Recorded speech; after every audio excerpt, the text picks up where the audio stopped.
What is going up? What's going up? You see, you had your hands up, and I said, "What's going up?" What's going on, everybody? Welcome on into Unsportsmanlike Conduct, episode number 117. 117 of these things. For the first time ever, just me and Ant to start this bad boy off. Timmy should be along soon. Melo, who the hell knows where he's at? Somewhere around, doing not as important work as he could be doing here. As always, I am Steve. I got Ant, like I said, right on over here. What's going on, sir? Not much, man. It feels like we haven't done this in a while. It's been a while. How's it hanging? Like it's we got NBA stuff to talk about, NHL stuff to talk about. We got golf. We're gonna talk about that right there, golf. A little golf. We're gonna talk a little bit about golf. Hashtag not a sponsor. Yeah, definitely not. Pay us. And all that stuff. The draft is coming up next week. We got a lot to talk about today, my friend. Sounds like a 6-hour show to me. No, but yeah, you know what is bothering me right now? What's that? I am I try to share out the show when we were playing on Facebook and playing on YouTube and all this stuff. And Facebook sometimes just gives me a double middle finger and says you're not going to do any of this kind of stuff. It says that we're live, but there's no video anywhere that's playing right now that I can find. Really? It's very annoying. You're live. Are you?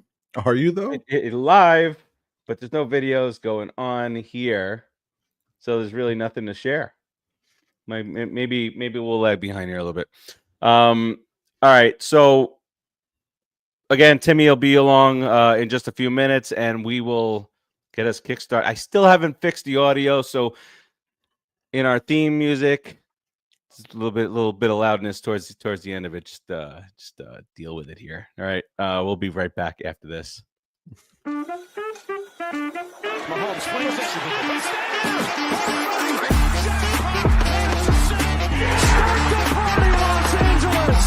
Your Dodgers have won the World Series! Batter number 18 has been secured. Florida Panthers have won the Stanley Acknowledge me!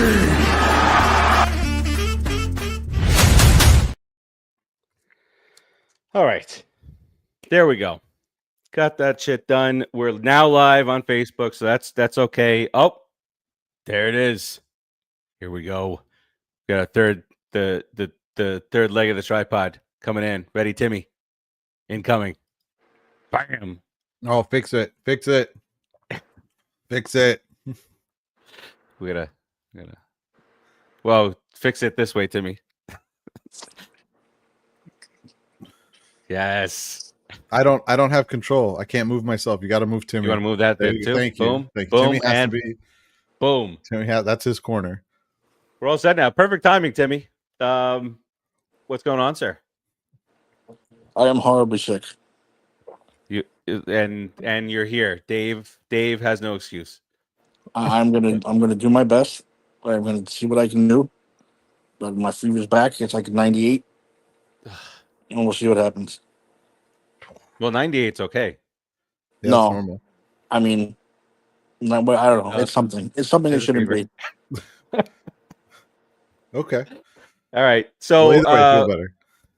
Yes. Well, you're just being here with us. You're gonna feel better. We're gonna talk get into some of the NBA action. The play-in games took place over the last couple of days. Ant, I want to start with you. We had our annual Chicago Bulls Miami Heat play-in tournament game. What is this, like the 5th annual? It feels that way. Even though it's only been a few years to do the play-in tournament. Heat Bulls playing game. Yeah. Every year. And they've like alternated results too. So yeah, and so they pretty much manhandled the Bulls in Chi-Town. Had a huge lead most of the game. What did it get down to, like 13 or something like that? Yeah, the lowest they got was 13, and that was in the fourth quarter. Yeah. So Heat advance Yeah, they did. to play again in another play-in game tomorrow. And to play the other team that they play biannually in playing games, the Atlanta Yes. Hawks. To play the Hawks. Yeah. There it goes. All right, so Golden State advances, right? The Magic advance. Magic blew out Atlanta. They beat the Yeah, they brakes did. off Well, and Mr. Dumbass over there, getting tossed from the game. Never gonna learn over there. When have you but- ever seen a player like that, like throw the ball towards the ref, but like put the spin on it to bounce back to himself? Yeah, and then he was just like watching him as he followed him, like, all right, come get the ball. Oh, Damian Lillard's been cleared for the playoffs. Didn't see that until just right this moment. That seems kind of fishy to me. You think so? I mean, I don't mean that in a conspiracy way. Blood clots are a pretty serious thing, especially for an NBA player. Yeah, we're seeing it with Chris Bosh. It seems shocking to me that he was cleared in 3 weeks. Literally 3 weeks. That's very fast. But wasn't I don't remember as well as you probably, but wasn't Bosh back and then he was gone again for a longer time, and then that was like the last year of the contract where it kind of dragged out, and then they finally said, all right, he's retiring. It was not the last year of the contract. No. I had a couple of years left. That was a slip. I didn't mean that. Yeah, it had been like an off and on thing. He would come back and play like sporadically, and then it would come back, and then he would be out again for a long stretch, and then they would ramp him back up, thinking he was going to come back, and then before he could make it back to a game, they would be back, and then finally, I guess he met with a doctor, and the doctor's like, "Listen, it's not going to happen. Like, it's done. You finna die. Yeah, Don't take any chances on this bullshit." Yeah. So, all right, just to continue on here, Orlando advanced. They're the 7 seed. Golden State advanced. They're the 7 seed in the West. And then Dallas, in the midst of this crisis with Luka being traded and what's his name doubling down. Did you see? Wait, really quick. Did you see that whole farce of the Tim McMahon interview? The bullshit thing that they had going on, and the fact that they had to negotiate to bring in tape recorders. Did you see Tim McMahon's hinting at he's got like a big hit piece waiting for their season to end to put it out?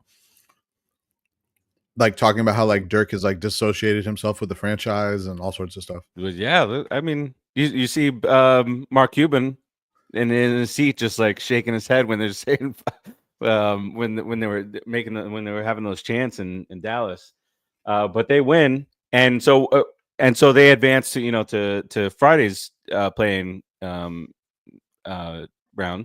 But what was funny is that they were talking about if the Mavs, let's say something happens and they go on a deep playoff run here, does that save the GM from the hatred of this fan base? Absolutely No. Not. The correct answer is no. And they also said that the owner forced him to go out and to do that little press conference. So that's a thing too. This is what happens when someone owns a team. Well, the person who's running the team, I won't say owns the team because technically it's his wife's husband that owns the team, or wife's father that owns the team. Yeah, his wife's husband. Watch out for that guy. His wife's father that owns the team. It's just a shit show. It seems like he was coming in trying to like, hey, look at me, I'm big man on campus. Watch this. Yeah, and just the way that $2 billion in valuation since that trade. Yeah, that's because a lot. They didn't want to pay $312 million. Economics, guys, economics. All right, and then so the Friday night slate for tomorrow. Excuse me. For tomorrow is the Heat at the Hawks for that 8. What's wrong with me? I haven't even had much of this yet. Are you sure? I'm positive. Were you pre-gaming?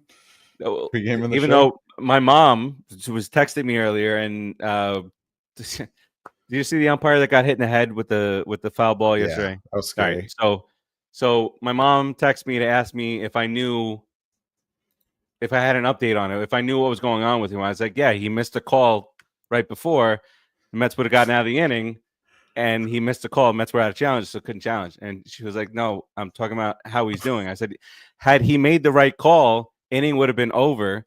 Probably He'd doesn't be get hit in fine. the head. He'd be And fine.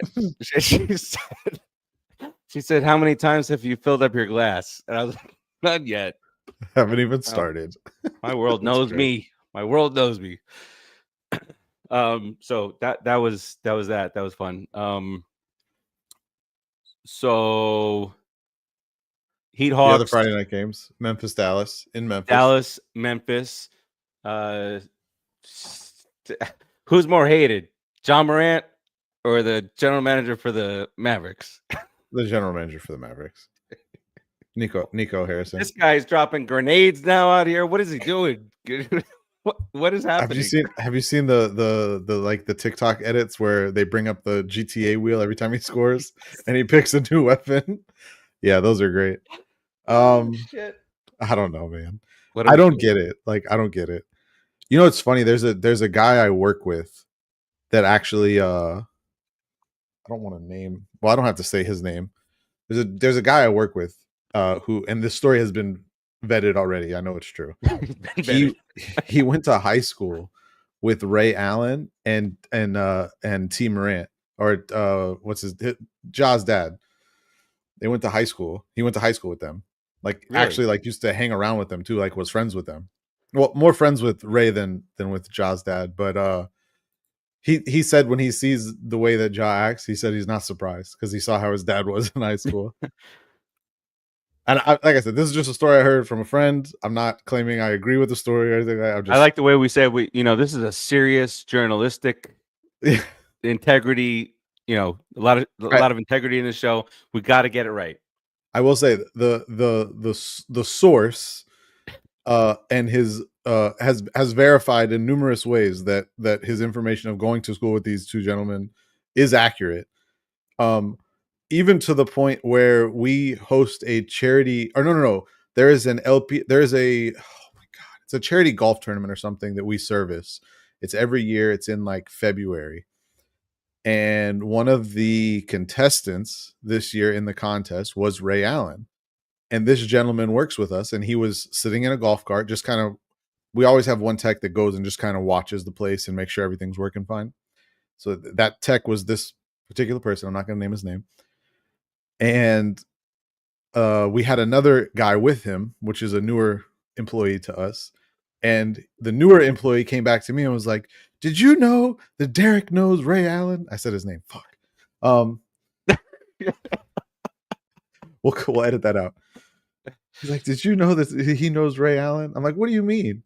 He's like, put it this way. He's like, we were sitting in the golf cart and Ray Allen drove by us. Ray Allen stopped his golf cart, got out, and came over to give him a hug and say what's up to him. Super I'm vetted. like, what? He's like, dude, I swear. He's like, I'm like, I couldn't believe it. Like, it was Ray Allen. Like, I'm like, okay, so and so isn't lying. I like it. I not that I would call him a liar, but I just thought that was funny. No, never. All right, sorry, detour. No, detours are what our show is all about. All right, so what say you in these two games? Heat at the Hawks, Dallas at Memphis. Yeah, I don't like the Heat's chances in this one. I don't know, man. They've actually been playing better the last. This is a weeks. tough game to pick. What do we got here? What let's what's the gambling line? Get a little gambling line here. What is it? It's got to be pretty close, I would think. Right? It is. Hawks Heat are favored by 1. Really? I'm very surprised by that. What's the over under? 219. 219. Oh, this team has been so up and down all year. I would hate to pick them. But the Hawks don't look very good, honestly. I'll take the Heat. Yeah, the 1 point line makes all the sense in the world. I hope they win. Put it this way: I hope they win the game, because if they were going to not make the playoffs, they were better off losing the first playing game and getting the better lottery odds than winning the first one and losing the second one. We should have come up with a word or something to, just to make sure that we know Timmy's okay. Spumoni. Tim, say Spumoni if you're okay. Just want to know that everything's okay. I just want to know that you're not like passed out somewhere and we're doing a show. We're like, we're doing a show. It would have been really bad if you left the camera open for that one. Yes. I'm going to minimize You're him. muted if you are saying Spumoni. That's just in case. All right. That's that's one of my favorite parts of the oh my god. The fucking Jackie Moon movie. I can't even think of the damn name of the movie. Semi-Pro. Spumoni. It's right up there with the meatloaf. Yeah. I'll take the Heat. I don't like it, but I'll take the Heat. I'll take the Heat as well. All right, and then the nightcapper is the Mavs at the Grizz. Grizzlies are a 6-point favorite. I don't know that I can buy into the Mavericks. What they had like a crazy shooting there. I'm just trying to pull up the stats real quick, but it's not pulling up very quickly. I wanted to see what their shooting was. I know Clay was real hot early. Oh, here we go. And everybody was on their clutch game. Yeah, they shot 50% from three. Yeah. They shot 50% from three. They shot 48% from non-threes. Hey, did that stat ever come to fruition where the Celtics took more or made more threes or took more threes than they took twos this year? They were on pace to out. Mm-hmm. Oh, I can look this up. Freaking Celtics. You see, and then we complain about there's people that complain about the game and all the 3-pointers, and the Celtics are leading the charge in that, and then they're the NBA champs. So let's see here. If it didn't happen, it had to be close. No, it happened. Okay.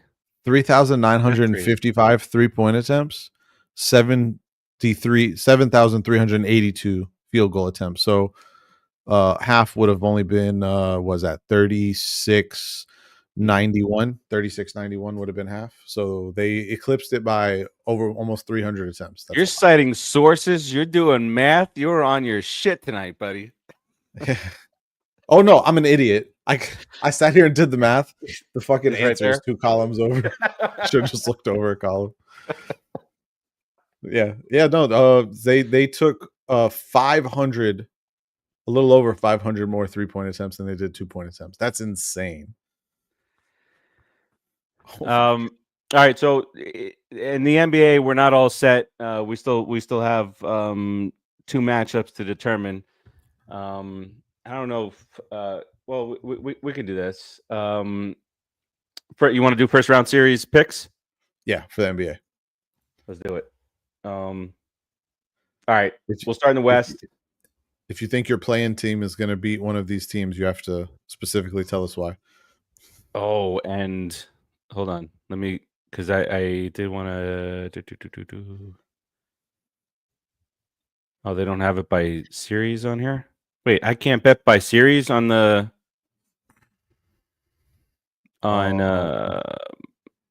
son of a. Wow. Yeah, you can. You have to find the it's easier on the website. It's the only reason I hate that app. If you go on the website, it has. Oh, there it goes. Found it. It has tabs. Yeah, it has tabs for each series. Oh, look at this! Is beautiful. Let's take a look. All right, so we're gonna go in order because we're dictated by gambling here. Gonna go in order of what we got here for the on the app. So first off, Celtics. Do we have to do this? Celtics Magic. Based on that line, they're favored to win the series 4-1. You're seeing minus 425? Yes, but I'm seeing minus 2.5, which means that they're expected to win 4 games, and the Magic are only expected to win 1, which is why the line's 2.5. Right. Okay. I just want to make sure that we're looking at the exact same things here. All right. I don't see anybody picking anybody but the Celtics here. Yeah. No. Although, definitely... if somebody, whoever's 11th and 12th man on that bench for Orlando, if you just want to, Nancy Kerrigan, a guy or two on the Celtics, that would help the Eastern Conference out immensely and make me very happy. Very happy. All right, so we're all going Celtics here. Next up here on the app is the New York Knicks and the Detroit Pistons. Is this showing that the Pistons are favored here? It is not. Oh, wait a second. Is that right? It is. Yeah. The Knicks, Pistons. The money the Pistons is are. Yeah. Well, so hang on now. No. I don't think it means they're favored. Hold on. No, the 2.5 means they're favored, but the No. Okay, there's actually a winner tab. If you look, God, this if you look is at the so winner bad. tab, they're not favored. Okay, I see it. That's okay, the so series. Celtics are minus 5,000. Are they really? Yeah. Wait. Yeah, but how are you only going to give the Magic? How are you only going to give the Magic plus 1,400 if you're going to give the Celtics minus? I hate when those things are so helps so out different. here, But hey, just that Nancy Kerrigan 2 knees, maybe on the same player. Nice play, Brandon Nimmo. All right. Knicks are minus 425 against the Pistons. Certainly not a minus 5,000. Jesus. No. Minus 5,000. I got one for you, though. I don't care if it's Timmy T, Mr. T, or Pusha T. Knicks in 6. Knicks in 6. That was actually going to be my pick as well, because I do think the Pistons are going to give you guys a tough series. Yeah, it's going to be a tough series. They're a good but I team. do think you guys will beat them. They're had like the second best record in basketball over the last like 30 games or something like that. We were 1-3 against them.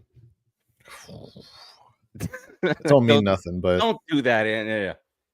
It doesn't mean anything, but yeah, it's disappointing. All right, I give you one more. I don't care if it's Anthony, Melo for 3, or from sea to shining sea. Knicks in 6. Just to keep going with the E, you should have just said Knicks in 3. Melo, stop it. I see Melo out there. What hour are we on? My ears talking Knicks basketball. Maybe that's why your ears are hurt. We talked about the Heat. He missed it where we both picked the Heat to win their playing game. Yeah. All right, Bucks and Pacers. Got the news now that Dame time is a go for now. We'll see. Maybe there's a minutes restriction on him for health reasons. We'll see what happens. But he's cleared. Pacers are favored in the series, minus 165. I actually agree with that line. I don't think Dame coming back actually makes as big of a difference. I still like Indiana. This is a disaster for the Bucks. Yeah. Everything about it. And we at least you and I don't remember what Melo's take on this was, but last year when they fired their coach and brought in the savior. And they continue to sink. I mean, at this point, this what happens here? First round exit. I think Giannis has out. I think I could be wrong, but I think that's what happened. I think he has out. And Nico Harrison is left wondering why he didn't shop. Good Lord. Shop Luka. Maybe he could have got Giannis back. I don't know. What was so funny? Oh my God. What's the guy's name? He's on first day, NBA guy, the white plump guy. I can't think of his name. I don't get to watch a lot of Scalabrini? No. Big Red. I don't think he's on first take. I don't know. Brian Windhorst. Oh, okay. Windy. All right. So funniest thing of the week, I think he said, nice little slide in remark, but they were talking about how the media had to negotiate to get tape recorders into the Mavericks press conference. And Stephen A. Smith's like, that tells you something right there. They had to negotiate it, and then Wendy says, I hear you can win negotiations pretty easily with him. Bam. That's great. That's great. It was pretty good. Pretty good. All right. So I haven't written any of this shit down. And I haven't. We got Celtics. Oh, it's been sweeps so far. Yeah, it's been sweeps so far. Well, the two of us, Knicks and Pacers. I didn't officially say it before, but I am picking the Pacers. But you can tell by how I was talking that I was heading that way. All right. So those are the three that we have so far in the East. We're still waiting on Cavs and either the Heat or the Hawks. We can go ahead and just pick that one. Well, too. we could. Yes. It doesn't matter. It doesn't matter who wins that playing game. Completely doesn't fair. Matter. Doesn't matter who wins that playing game. Although nothing. It doesn't matter. If the Magic take care of business against the Celtics by clipping somebody. Not clipping permanently. I don't want none. Steve's over here putting hits out on players in the middle of the show. Nancy Kerrigan, that type of thing, the knee.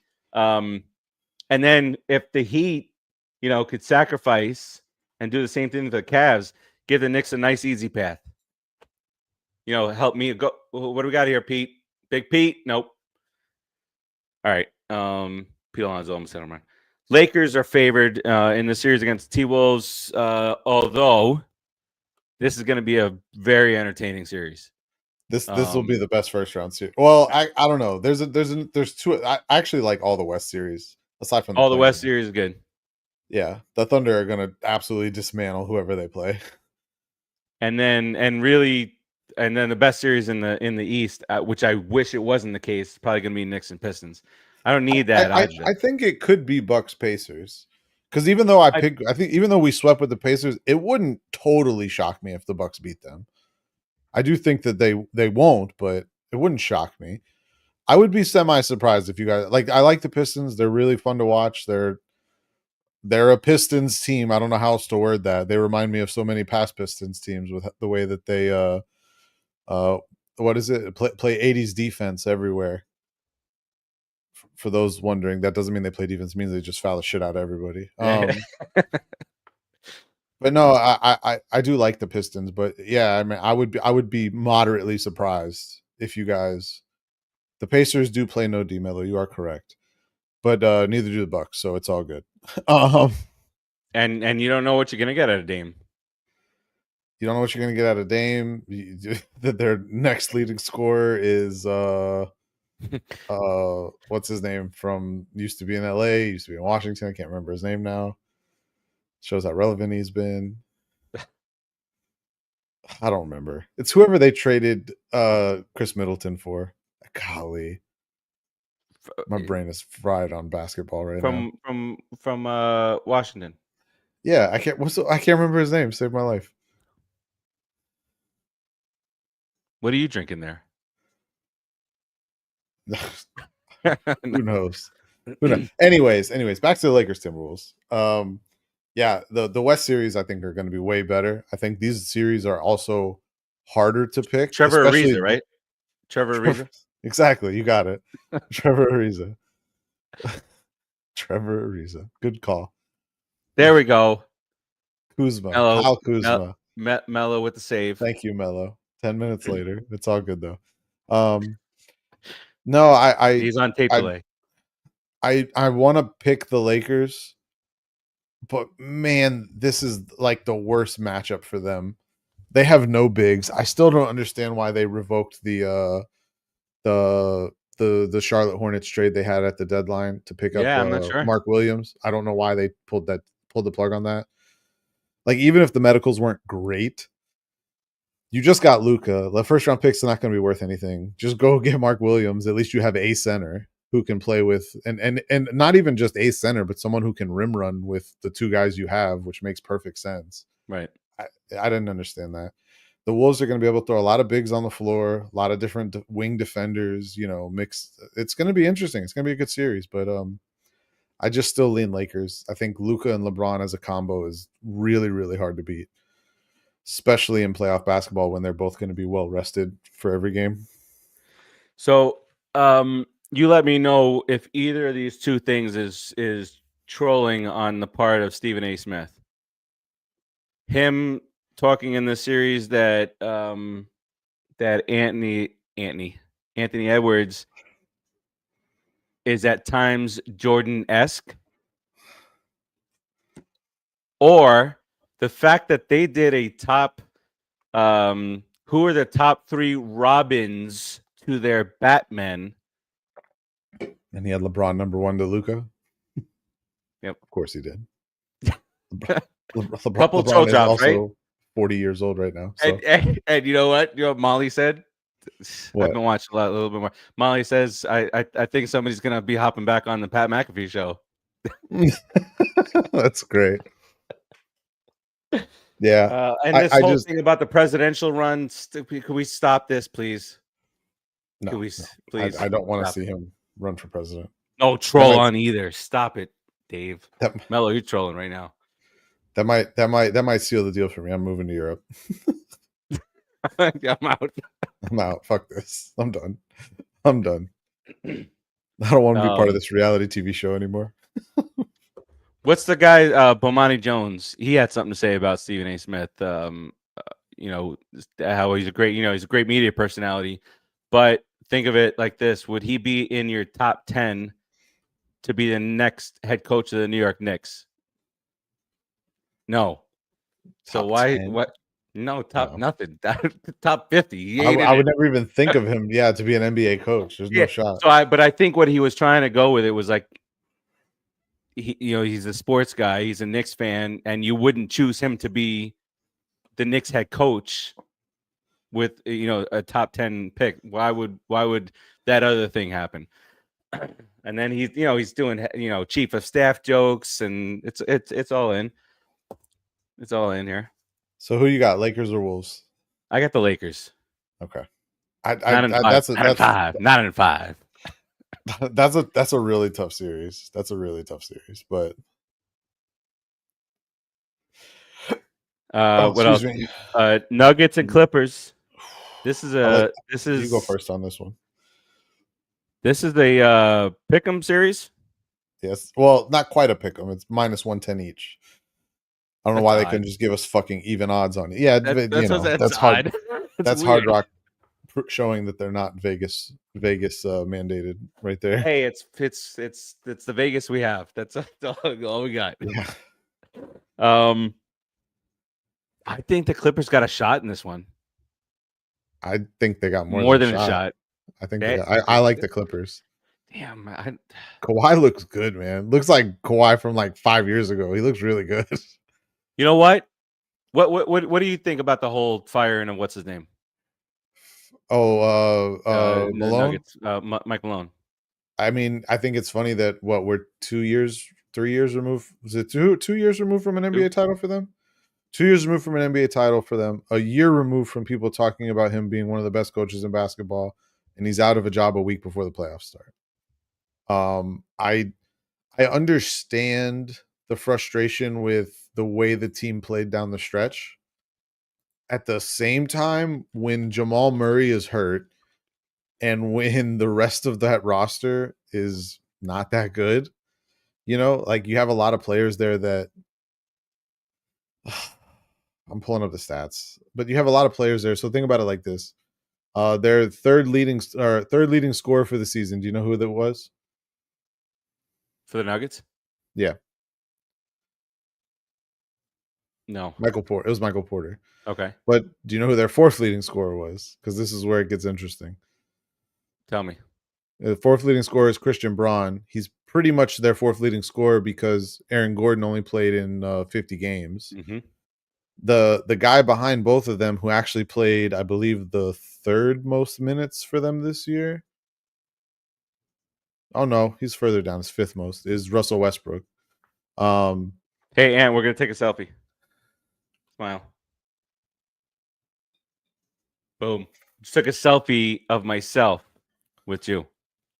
Took a selfie of myself. Okay. Of myself. That's one of those ones where, like, if you could zoom in on your camera through the picture, you could just keep zooming. All the way through, baby. Keep zooming. No, the bench just hasn't been as good. I think there's a lot of players there that haven't turned out the way that they wanted to. The depth is really gone from what we saw a couple years ago. When you see someone like Christian Braun, who I think is a fine player, but Christian Braun's playing, all 34 minutes a night for them. He's a prominent part of their team, and It's just wild. The splits too when Jokic is on and off the court are very extreme. Which is why he's like the MVP. top 5 offense when he's on the court, like bottom 2 offense when he's not. Like, that's really bad. That's a big difference. I still think SGA should be the MVP, but that's a side note. I agree with you, but when you get into the nitty gritty, when you're talking about MVP and what they would be like without this person, this year's Nuggets team without Joker wins 14 games. They're not a play-in team. Yeah, no, they're not a play-in team for sure. Like, no doubt about it. Kawhi is for this particular series. The reason why I asked you what you thought about the firing was because if you agree with it, then as a Nuggets fan or even a casual fan, then you want the Nuggets to go far because you're doing it. And the coach is gone. You're showing it that it wasn't the coach at all. But if you disagree with it, you want these boys gone to show the front office that they kind of screwed up. Yeah, I'm kind of torn on the Malone thing. I think he got probably a little too much recognition for some of their success, but I also don't think he was a bad coach. Like, I think he's still good at his job. That's a tough one. I just think the Clippers they're just so much deeper. Mets win. Put it in the books. 4-1 over the Cardinals. They're so much deeper. James Harden very quietly has had a very strong season. Norman Powell's been fantastic for them. They have not missed Paul George at all. Kawhi has been insane since he came back. Yeah, I mean, he's only played 37 games this year, but his numbers have been fantastic. I mean, he's shooting near 50% from the field and how many minutes a game is he from playing? 31.9, 32. World record for that boy. But that's probably the sweet spot for him. And luckily they do have enough depth on that team where they can survive him only playing. Now, I do expect him to be more in like the 35, 36, 37, 38 range with the playoffs. But, their goal is just keep him healthy. Keep him healthy, rotate in. Zubac has been fantastic for them this year. There's a lot of people talking about Zubac as like an all-NBA guy, like an all-NBA third team. And it makes sense if you've watched him play at all. So, that's going to be a matchup, obviously a matchup to watch to see if he's stepped up his game enough to put even a dent into Joker. I think their thing just has to be just like, listen, Joker's going to get his. Just don't let anyone else go off. That's got to always be the priority. There's 60 Joker points double. Drop it. Well, they lost that game though. They lost that game. I know. So yeah, I'd like the Clippers in the series. So I think that's and that arena is going to be insane. Yeah. All right. Not the last. I'm going with Clippers. Okay. So we both went Clippers. And then so there's one more here on Hard Rock. Real quick before we do that one, we can go ahead and we're both taking the Thunder. I will speak for Steve on this one. He's taking the Thunder. I will also speak for Tim and Melo on this one. They're also taking the Thunder. Yes. I think everyone's taking the Thunder. You're doing well here. That's good. Yeah. Defensively, that team is just so good. I'm not gonna lie. I think barring an injury, I would be pretty surprised if they don't make the finals. Same. Even Now if the last one. even if the Mavericks somehow, some way topple the Thunder, They're not. They're not. the GM is going to be the most hated GM in the league still. Yeah, they're not toppling the Thunder. It doesn't matter. Yeah. All right, the last series is a doozy. This one's gonna be wild. Rockets, Warriors. Warriors are the 7 seed. Rockets are the 2 seed. You wouldn't know it from the odds. Golden State still minus 200 in the series. I understand the concerns with Houston being able to score late in games, but doesn't this feel just like a name thing? Like the odds are shifted because it's the Warriors. It's like haven't been very good the last month or so. And even in that Memphis game, they almost gave it away multiple times. Jimmy Butler screaming at Steph saying he's a bad mother effer. Does that play a role into your thought process in the series? No. I said when they made the trade, it's good for them. It's a good fit for them, but it wasn't. They're not winning a title, so it doesn't matter. Yeah, not going to win championship. No, I wouldn't be shocked if they won this series. But Houston has so many guys they can throw at Steph and Jimmy, though. They have so many. That's the thing with that's the thing. I was surprised it was that big of a margin, minus 200. I thought that there was a chance the Warriors are going to be favored, but like you said, it's a name thing, and there's a potential. Would you be at all surprised, given talent-wise, age-wise on both sides, if the Rockets won this series even in 5 or 6? No, I wouldn't be surprised. It wouldn't be a stunner. Because the reason I wouldn't be surprised is because, in my opinion, with a team that's coached by Ime Udoka, they're not gonna be no fucking way. No fucking way. I hear we're talking kind of about Jimmy Butler in the playoffs, so I had to come up. Anyways, as I was saying, they have so many different guys. I understand the challenges of it being a youthful team, but Udoka has had these guys playing like a veteran team most of the season anyway. The concerns I have for Houston are who's scoring buckets for them late. Like, who's going to be that go-to guy? I know Amen Thompson has had some flashes, but is he really going to be like, okay, a minute left, tie game, we need a bucket, Amen Thompson's our guy? Or are they going to go to someone like a Sengun? Like, hey, lob it into Sengun in the post. You know Golden State's going to play small. They're not going to have no one to man up with him. Maybe that's the route they go. To play small, yeah. But yeah, and that's the other thing too that I worry about with Golden State. They just don't have the ability to play big against some of these teams, and it's going to be a good series. Like I said, I wouldn't be shocked if Golden State won. I am picking Houston, mainly because of the defensive problems that they can give Golden State. Fred VanVleet historically has been very, very good defensively against Steph.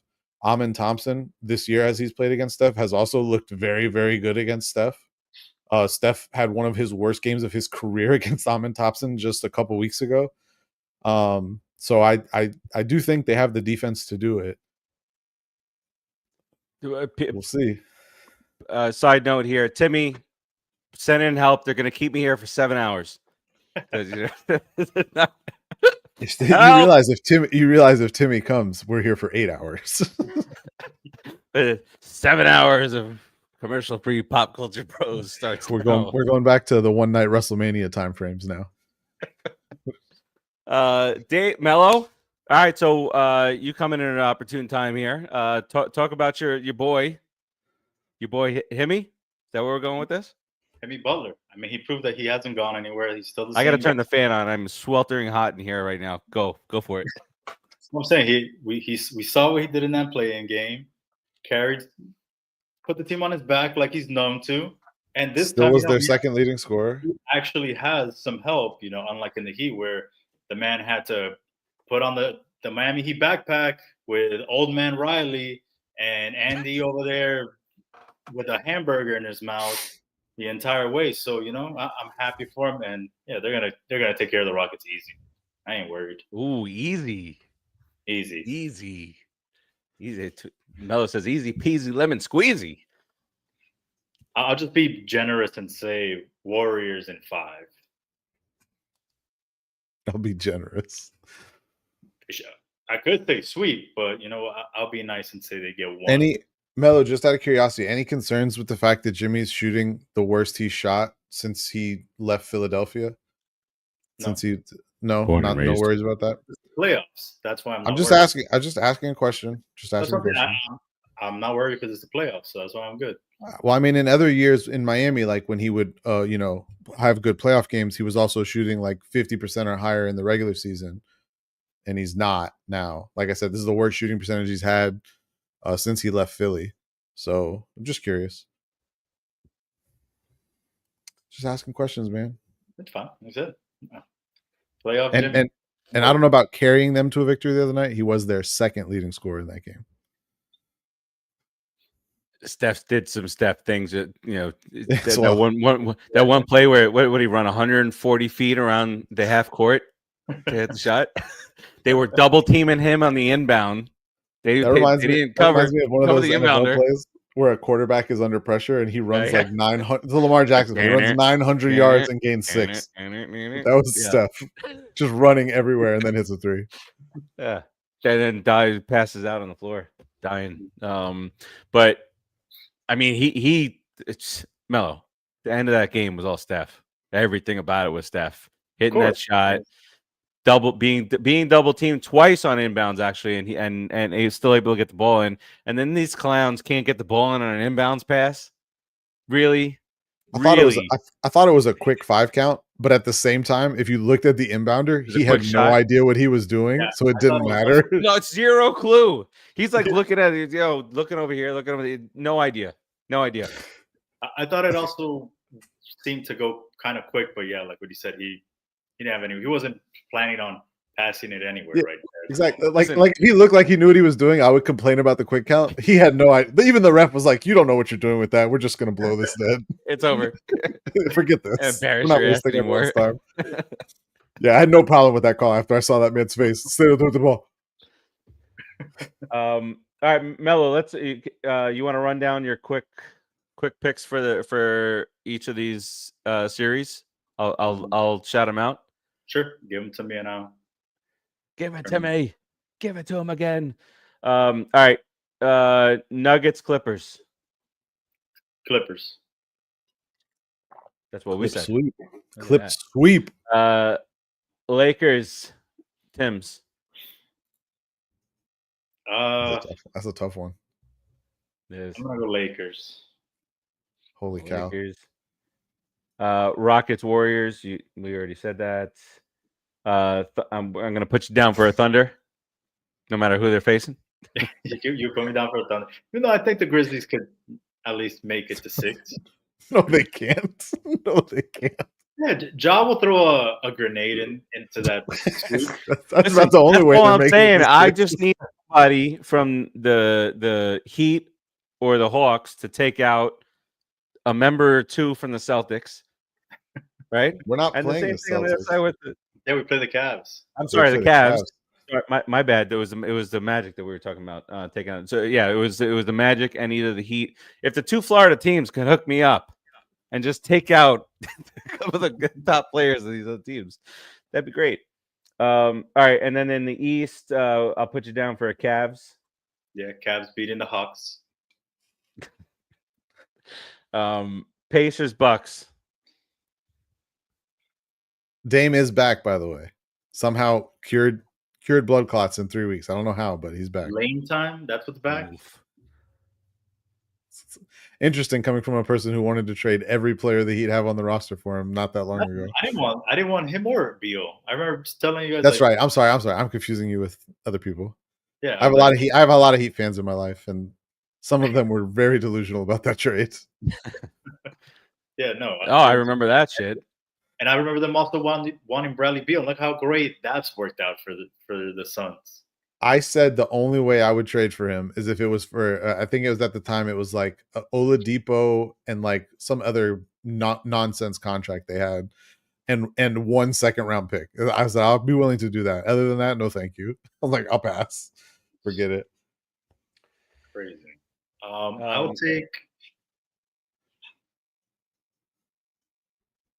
Man, I just don't like the Pacers defense that much. They don't have defense. That might, yeah. You can't like something that doesn't exist. Well, some people do. I'll say Bucks and 7. There we go. A little Bucks action. All right. Knicks Pistons. Detroit basketball. No, give me the Knicks. You guys. I was about to say, you really want to pick Like, we're just gonna troll just right on through that. You'll get out of that first round unscathed. I don't know about unscathed. That could be a very physical series, but I do think they'll survive. I do definitely think it's going 6, though, at least. I hope it just goes 6. I don't need that. All right. You don't want a 7 at the Garden? This is aging. Okay. This is aging too. I don't need all that shit. Thankfully, the Rangers made sure that I wouldn't have any anxiety in hockey this year. Good looking out, Rangers. All right, then Celtics Magic. Yeah, give me the Celtics. Which series do you think would be the biggest shock if the underdog won? Not counting the first seed ones, obviously, because those. Okay, I'm going to say the OKC for sure. Yeah, not counting those. Not counting the first seeds. Wouldn't be too much. I don't think there's a shock in the West at all. Any of those series. Magic beating the Celtics probably be the biggest shock in the East. That's what I said. Just or you just take out a knee or two. Porzingis, the legs are long. You got a big target on Porzingis. Long legs. Knock him out above the hammy. Get him down near the calf. Either way, you're doing damage. He's over here trying to break people's femurs. What the hell? Guys, listen. You know, listen. When it comes to sports fandom, the Knicks and the Dolphins have a tie-in. Steve, did you watch Daredevil? Time. Stop. Wait. Did you watch Daredevil? Can you give me like a real chilling? I love New York. Just one time, like he does it. Can you give me one of those real quick? I love New York. The way he says it is so fucking creepy. I love it. It's like, do you ever see that Bat Dad on social media? Yes. Jen. He scares his wife. All right. See what happens. See what's going on here. We're talking about social media stars. Jen. Steve, you say yes, you watched Daredevil or no? I still have not watched Daredevil, and we talked. I got yelled at yesterday. I've been yelled at a lot about this. Like the new season, or at all, you haven't watched it? No, of course I watched all the rest of the Daredevil. Yeah. Love that shit. 7, 8, 9. 7, 8, 9 are peak. They're great. I have to watch 9. You haven't watched it yet? I fell asleep. Oh my god! I watched it last night. I couldn't believe it. It's good. It's good. So, well, I don't even know if you guys were going to hear that or not. My 5-year-old running like a dinosaur upstairs. Like, why's your 5-year-old up at 10 o'clock at night? What's going on? Don't they have school tomorrow? Who runs this shit? And all the rules are off the table. No, tomorrow's Good Friday, bro. Everybody's off. Ooh. Everybody's a lot of people. Everybody's off? What the fuck? Where do you work? Do you get Good Friday I'm off? not off. I'm talking about the kids, bro. I'm talking about the kids. All my kids have school tomorrow. Yeah? Yes. Broward County does not have school. Fuck. I'm not going to comment on that. Moving on. God, wow. I was going to make a joke, but it probably isn't the time or place to make it. Good Friday. You got Easter. You got Easter. And I'll make it anyway. That's shocking. Day. That's shocking, being the Jewish population in Broward County, that they're not in school tomorrow. That's more Aventura. It's all Broward. Stop it.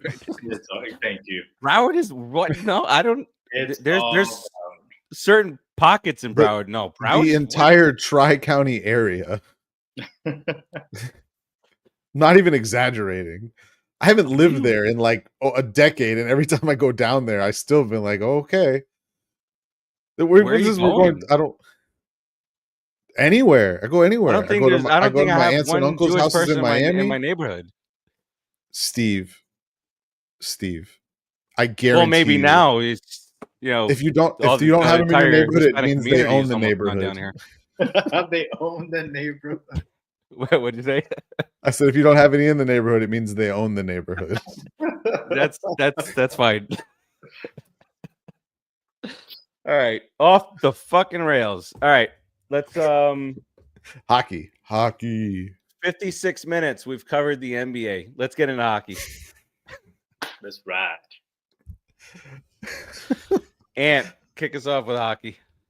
All right, so I don't know if the final games have gone final yet. There was 2 games on tonight. Oh. They're the last 2 games of the season.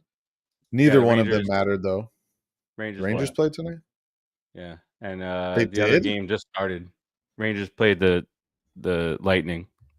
I did not 'Cause they know they just played tonight. played I thought down it was only 2 games, so there's 3 games tonight. No, there's more actually. Yeah. Today was Philadelphia played, Buffalo, Detroit, Toronto. As I was saying, none of these games matter, so it's irrelevant. Moving on. They have no implications on anything going on. All the playoff series are already set. We'll start with the Western Conference. You have the President's Trophy winning Winnipeg Jets taking on the St. Louis Blues, the surging St. Louis Blues, a team that if you had put $100 on January 1st to make the playoffs, you would have like $2,000 right now or something like that. They were like 200 to 1 or something. It was a stupid amount.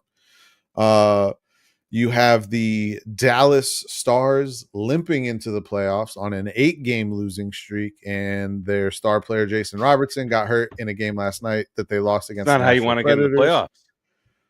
It's not how you want to do it.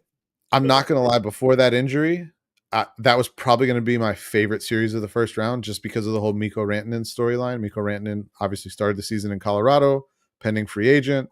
Colorado did not like the way contract negotiations were going, traded him without talking to him first to Carolina. He tells Carolina that he's not re-signing there. Carolina ships him to Dallas.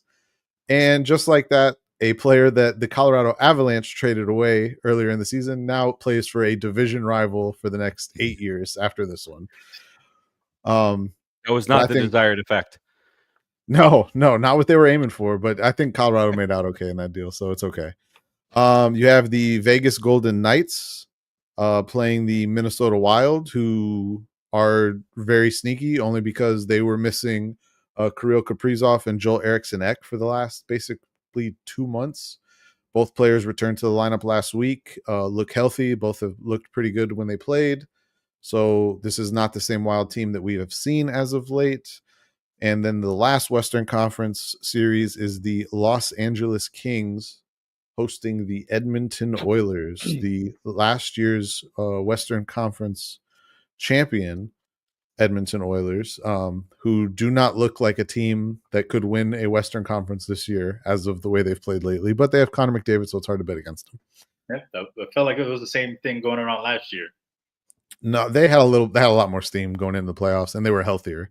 They are not healthy right now. And somehow their goaltending is worse. I don't know how. Going over to the Eastern side. By the way, if you're watching this and you don't know this, if you've never watched playoff hockey before because you don't like the sport, this is the time to get into the sport. Watch one game of any. So this is not like, there might be some lopsided matchups here, but it's still the excitement factor is there. Here's the selling thing. If you really want to get into hockey, that's the series you need to keep an eye on are that Dallas Colorado series, the Rangers series, rivals, right? who hate each other, not the Rangers series. The Toronto Ottawa series, the Battle of Ontario, back in the playoffs for the first time in like over a decade. Not to mention Ottawa, Brady Tkachuk, the little Tkachuk brother, getting his first taste of playoff hockey. I believe he's going to be on a warpath. Which absence is longer, the playoff drought or Eric Zant from Pop Culture Pros? Which playoff drought? You mentioned the Toronto drought. Ottawa. Ottawa. Yeah, they haven't made the playoffs since 2017. We haven't seen the Battle of Ontario in the playoffs since like a lot longer than that. 1958. Last time Very Eric Sam was random. on the show? Yeah, that's what I was saying. Probably. Damn. The It's been out longer than I 1958 thought. series. I'm going off topic, off sport of this random shit that I heard earlier. 1958-59 was the last time the St. Louis Cardinals of baseball had back-to-back losing seasons. And they just did it. No, they haven't done it Oh. yet. Might happen this year. 1958. Speaks Sorry. a lot to the state of baseball. Why? What do you mean? Continuing on, another playoff series you should watch: the Battle of Florida, the state that Civil War. has produced what is it? 4 of the last 5 Stanley Cup champions, and has also produced all 5 of the last Eastern Conference Finals champions. They were just How was that one of those games? The Tampa Bay Lightning take on the Florida Panthers. I think the Florida Panthers have been playing kind of coy, playing a little possum, maybe, because it's expected. I thought that was our mascot. I thought we were encouraged to say possum, actually. The Panthers are expected to get Matthew Tkachuk back for this series. I think that's going to be a good one. Also, you have the Washington Capitals, the number 1 team in the Eastern Conference, taking on the Montreal Canadiens. Their first playoff appearance in 4 years, when they made it to the Stanley Cup Finals against the Tampa Bay Lightning in the COVID year. And then the final series for the playoffs this year, you have the Carolina Hurricanes taking on the New Jersey Devils. Don't have a lot to add about that series because I don't think the Devils are very good. But yeah, there you go. You want to pick them? I was gonna first say that Timmy said it doesn't make any sense that 4 of the last 5 Stanley Cup champions are from Florida, and then next year the outdoor what are they called? The Winter Classic. The Winter Classics are both down here. Well, but it's going to be 2 separate. It's going to be 2 separate games. Yeah, 2 separate games. Tampa's going to get their own at Raymond James, and Uh-huh. the Marlins are going to get their own at Marlins. Or the Marlins, the Panthers are going to get their own at Marlins Park. Another random fact: tonight, the Yankees played the Rays, and they were the visiting team at George Steinbrenner Park in Tampa. Gotta love it. The state of Major League Baseball. Hey, I was okay on the Met show last night. Really quick on baseball. Sacramento. They're the A's. They don't want to be a part of Sacramento. They don't want to take on the city name. But that was a really fun atmosphere, and I feel like that team, the Marlins and the Rays, all should be playing in a minor league stadium because that's the atmosphere that will.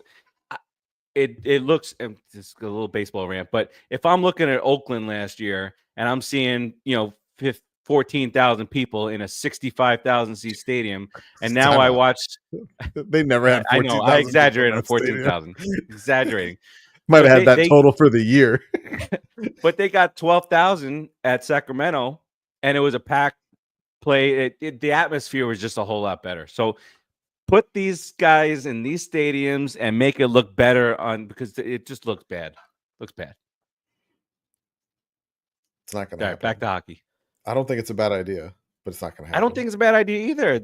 I think you can put the Marlins at Tropical Park, and it's still not going to be enough fans. Was it Sunday? What was it Sunday? It was like Smith Park on the little baseball fields. It's not going to be enough fans. I think it was Sunday. It was they had it was like 79 degrees. The roof was open. It was an afternoon game, and they got like 7,000 people in Marlins Park, and they're over 500. No, it's not like they have had a bad start to the year. That's actually impressive. We're not blaming the fans for what various ownership groups have done to this franchise over the last 30 years. Yeah. All right, back to hockey. Okay. We'll pick them. We'll start in the West. All right, let's do it. But can you track that? Who's tracking this? Oh, shit. Can make I'll write it down. pages. I'll do okay, it. write it down. Please hold. I have to have the page up too on this. That's why. I know. Uh, We'll get Timmy's picks. We hope Timmy's okay. Timmy, hope you're sleeping it off. I don't know what's gotten to our Timmy, but he's got to be better. Can't happen WrestleMania weekend. Yeah, exactly. What? And first of all, what are we doing with the Knicks? The Knicks start their series 6:00 on Saturday. What are we doing, guys? Wow. What would you rather watch, the Knicks or WrestleMania? The Knicks. Jesus. Whoa. Hang on here. Are opening up night one. Calm down. It's game 1 of the first round. You can watch that on replay later. Yeah. It's not an NBA Finals game. It'll be fine. I got the TVs outside. I got the one TV there, one TV there. I'm gonna be all good. Why are your TVs on opposite ends? What were you thinking? They got to be next to each other so you can watch both. But listen, it's not too late for me to go get a TV and put it on the other side of the first tiki. It's not too late, I can record this. It sounds like it sounds like you're taking a trip to Best Buy Saturday morning. That's what I heard. Yeah, no, BrandSmart. BrandSmart's right there. No, BrandSmart. Listen, if you're looking for outdoor televisions, Best Buy Insignia, 65-inch, 75-inch, 280. Boom, hanging right outside. About 265, 280 for the 65-inch. Yeah. I might go buy a new TV. And it's really good quality for what you get. It's Best Buy brand. All the TVs have gotten to the point now where I still think like Sony, LG, and Samsung are like above all, but the rest of them, there's no difference. They're like the Vizios and all that stuff. That's all the same. And I mean that in a good way. I don't mean it in a bad way. In 2009, which is now 16 years ago, Best Buy had this special, right? It was buy a Sony television, a PlayStation 4, several games, several movies, or whatever. And to this day, that television is still working in my son's room. I just replaced it. I just bought him a new TV for Christmas. But it is still working. It is the Sony W series from 2009. Sony, well done. Back when deals were actually deals. 46 inches, heavy. This Toshiba that I got on right now is about from that same time frame. I want to say it's 2010, 11, somewhere in there.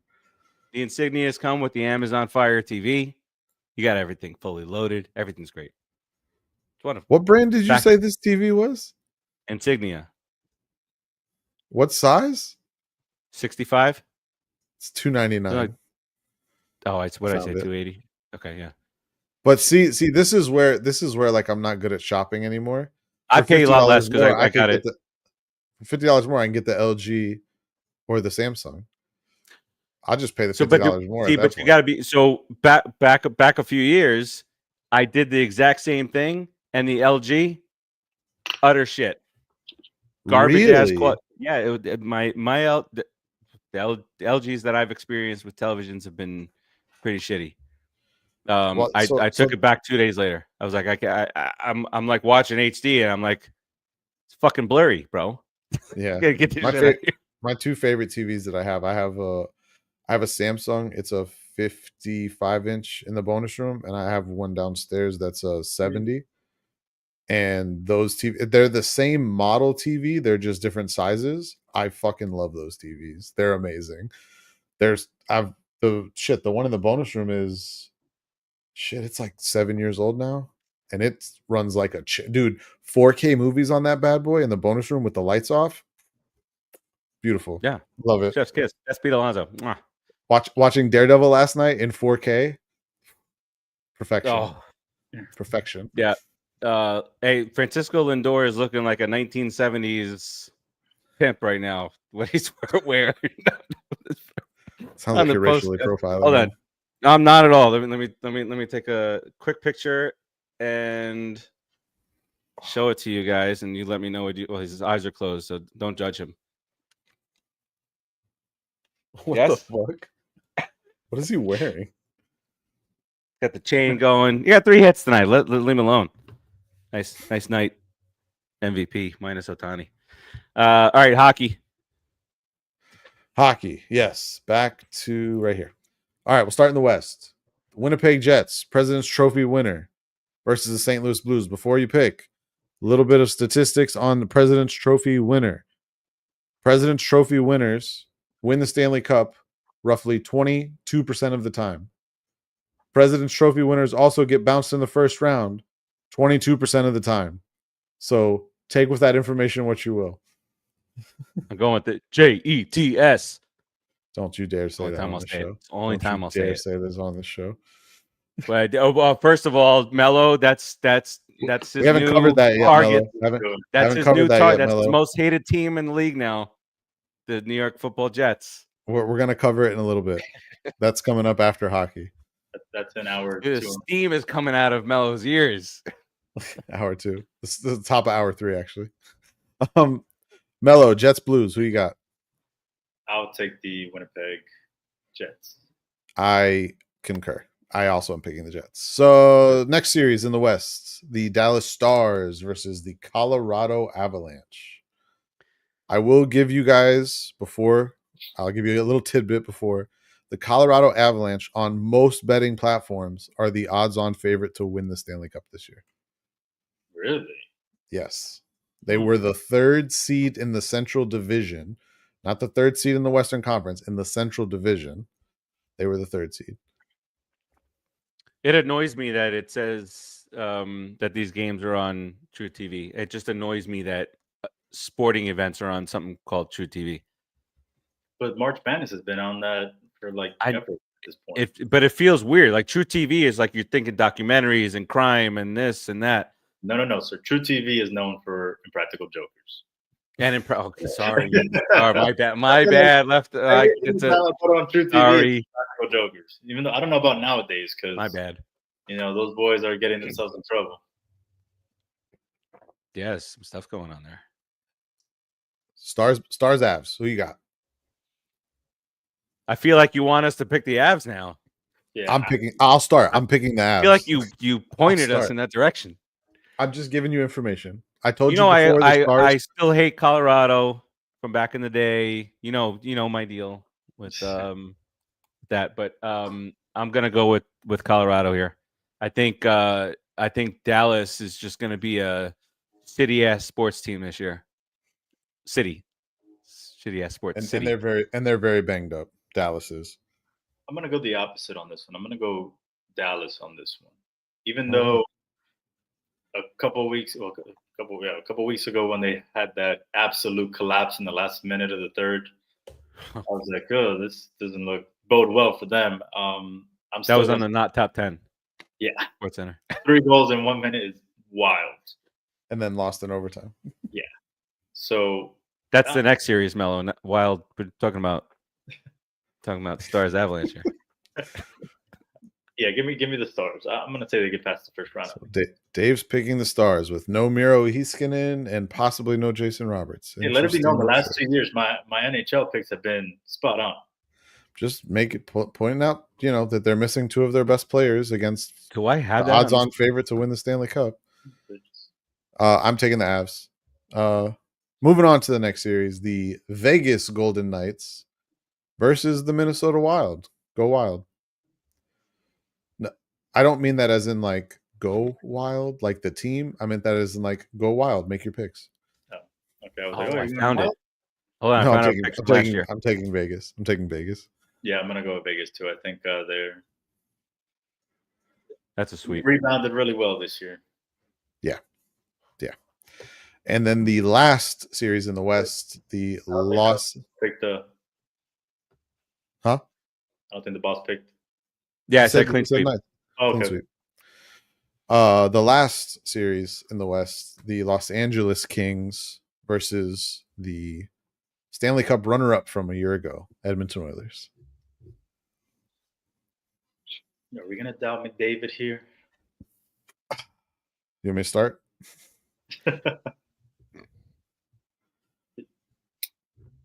I don't doubt McDavid. I doubt the fact that their goaltender can keep the puck out of the net and the fact that they're very injured and banged up. They're missing their best defenseman. I'm going to take the Kings.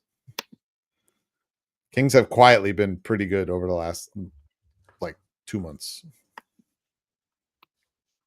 It is regular season, so I know that means a little less. But this is also a bit of a rivalry series. I believe they've played like 5 of the past 6 years in the playoffs or There's an something annual, like like the Heat. that. Yeah, and this Bulls. is an annual. Like the Heat Bulls Bulls, playing game. Seahawks. Heat Bulls playing game. Kings Oilers playoff series. It's the same thing. I'm gonna go the McDavids here. McDavid's. The McDavids. McDavid. I'm going to go with the Kings also.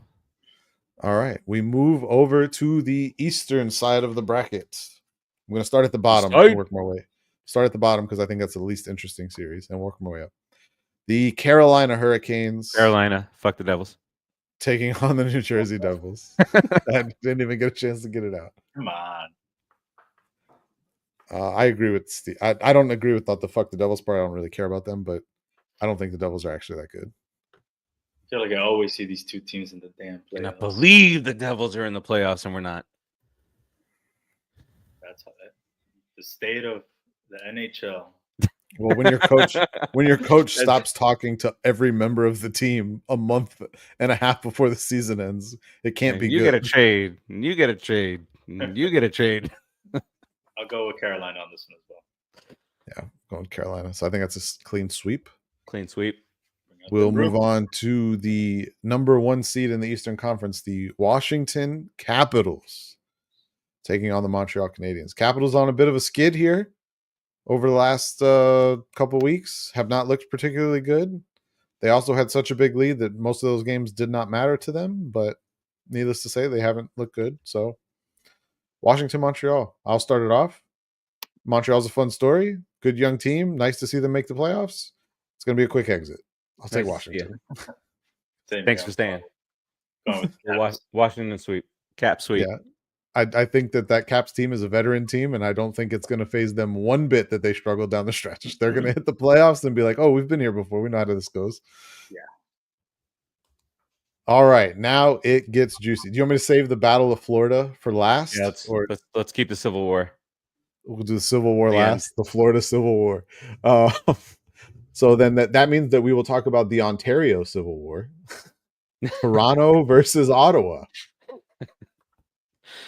Ottawa has not made the playoffs since 2017. That year, they came within mere seconds of facing the Predators in the Stanley Cup final. But instead, the Penguins, I believe it was, I don't remember who it was. Penguins ended up coming back late, tying the game, winning in overtime, and Penguins went on to win the Stanley Cup that year. So Ottawa back in the playoffs. Brady Tkachuk, first trip to the playoffs. They are taking on the Toronto Maple Leafs, historic first-round losers who did win their first-round series last year, only to get bumped by the eventual Stanley Cup champion Florida Panthers in round 2.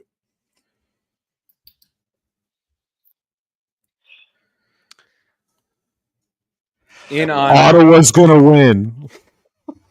I want to see that. I want to see it. You know, if Ottawa and Florida win, that means we go from Civil War to Family War. To family, yeah. We get Tkachuk v. Tkachuk in round 2. I would pay to see that. A lot of people will. A lot of people will, especially those living in South Florida and Ottawa. No, and ESPN. Oh yeah, ESPN's gonna love big. that. That's huge. That'll get Stephen A. talking about hockey. Huge. All right. Did you? I was serious. I'm taking Ottawa. That's what I wanted to ask. Are you serious? Okay. Melo. That's my big first round upset is Ottawa. Okay. I want to see it, but will it happen? Give me Toronto. That's going to be a good series. Toronto's not bad. Their defense is a lot better than it's been in years past. I don't trust their goaltending. Their goaltending has played really good. I don't trust it once the playoffs start. Exactly. In honor of the former show A to Z, the A to Z program that is no longer on this network, we are Did it go to a different network? What happened? It disappeared. Who picked it up? That's what I was No. watching. Like, wait, Nobody's picking that up. A program, Program. the host, a program. the host that is most days more visible, less visible than John Cena. I mean, I don't know if we want to let that go, because then what if that formerly known 3-lettered network decides to pick it up, since didn't you say they're back in the States? I think for like a minute we or two. I think they're back in the Ireland. WWE rules here. When we're on the air, we don't talk about other promotions. There's no other promotion. This is the only promotion out there. I will pick Toronto for the program that is no longer. All right. That leaves us with the biggest civil war since the actual Civil War, Tampa v. Florida. It's gonna be a slobber knocker, as JR would say. I do not like. Oh my God, Tampa ever in the playoffs. I think Florida's been playing cat and mouse, no pun intended, here lately. Really? Kachuk, or pun very intended, either or, however you want to take it. No, I if Kachuk is really healthy, they're going to be my pick to go all the way. If he's healthy, if Kachuk is healthy, they found a way to somehow add depth again late in the season. The defense is still good. The goaltending is still good. I have a lot of faith in them being able to go on another run. I know that's a lot to ask, because these long playoff runs are grueling, but they feel like they're built for it. And I think that was a lot of the reason why they rested so many people down the stretch. And they've gone 2 years in a row, so they got something special going down there, man. I think they're going back. I think like a Drake diss track, they're going back to back, baby. Stop it. I got the Cats as well. Victor E will be out and about. Wait, they changed his name? Whatever they call the outside of Steve's house. I don't know what that arena is. Wait, who's Victor E? Is that the rat? Is the rat's name is Victor E? Yeah, it's Victor E. I didn't know Merritt that. Bank. You didn't know that? His name was Victor E. Rat? They never gave him a name when I used to go to games. You got to remember, I haven't lived in South Florida in a long time. When I used to go to games, it was just Stanley C. Stanley C. Panther. That was the only one. And it's finally, last year is finally they can, he lived up to his name, last year finally. Champions Boulevard or whatever they're calling that road over there. Champions Boulevard. I like it. I think, they went from like not fucking advertising that the All-Star game was here to naming it Champions Boulevard for their hockey team. Hey, got something special going on at Sawgrass Mills Mall. Yeah, right across. Your Stanley Cup champions. You can visit them right across from Neiman Marcus. Marcus, is Wolfgang Puck still in there? Is that place still open? Wolfgang Puck. I don't. There used to be a Wolfgang Pucks in there years ago. And they had the mini version of it where you could just go get quick serve items too. I don't think so. No, it's gone. Yeah, I don't know. I haven't been in that mall in. Yeah, Wanted City's gone too. Remember that? Wanted City. You can do what you want to do. I'm not gonna lie. I was at the tail end of my youth when that place opened. It was kind of cool. I'm not gonna lie. I was way too old for that. I'm a little younger than you, Steve. No offense. See cops and it was fun, But the song is gonna live in my brain until the day I die. Oh, you walk through that thing. We'll sing it at your funeral. Don't worry. Thank you. We'll bring the "Wanna Do" Bucks and just leave it on your coffin. Is that what they had? I didn't have kids back then. I was too old to be there. I was too young to have little ones to bring there. So Never too young. Asked out right there. It's a joke. It's a joke. What's there now? Forever. Isn't that where they put all the? No, I thought that was where they built all the expensive shops. All the high end shops got built there, wasn't it? I don't remember where Wanna City was now. I feel like Shit, I don't either. Yeah, like the Tory Burch. Yeah, and no, stuff I'm pretty right now. sure it's where all the expensive shit's at Yeah, now. Tory Burch and shit. Because when they closed it, it did turn into something else for a little while. That's where And like then- PF Chang's is there. There's a hotel. And Yeah, there's a yeah, it's hotel over there there. now. There's a fucking hotel there. When did that Yeah, happen? a couple years ago. There's a hotel in there. Huge, a lot of restaurants. The whole plan was before COVID was they were going to put an iPick movie theater there. I mean, some of the plans are still going to start. Were they going to get rid of the Sawgrass Theater? They were no. Sawgrass Theater was going to remain for the little kitty teenage assholes that go to that theater, and then they were going to have iPick. And then iPick for the adults. Yeah, for the adults. So like what Dolphin Mall tried to do. Yeah, right. Similar. That will never last. With the bowling alley and all that stuff. But there's like a tower there now, like a 15 stories penthouse that I actually drove by it the other day and just paid no attention to it. A 2-bedroom condo for 2.1 million. I ate at Lester's. You were 3 minutes away from my house. I know. I'm sorry. I had food there with my dad and my grandma before we came back. Is fantastic. I love. I've been going to Lester's Diner for 25 years, 30 years. No, I have not that. Well, maybe the very first Lester's Diner I ever went to was the Fort Lauderdale one, and it was after a night of drinking, and we didn't know that the Fort Lauderdale one was it was a gay hangout late at night. Yes, so we went. I needed grease in my belly after all that drinking, and just it. Not that it's Seinfeld. Not that there's anything wrong with that, but just like guys with just like leather vests on and nothing else. That was what was going on. Well, some down up here, just like a leather vest. And do you also frequent Peter Pan's Diner up in Wilton Manors there? No, they have good food. Not gonna lie. Never been to Peter Pan's. Is it me? See, we keep on getting away from the hockey. Yeah, it's on you. We both picked the Panthers. I'm going with the Panthers. I got to do it. Live right next door. We're neighbors. We're neighbors. That rounds us out for our playoff hockey picks. Right. And I guess what we got, like one or two football topics to talk about before we get into the mock draft of the century. You got to send that to Dave. Well, he's got it in the chat, right?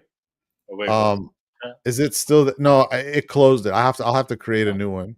Actually, Steve, it might actually work better if you create it and send it to us.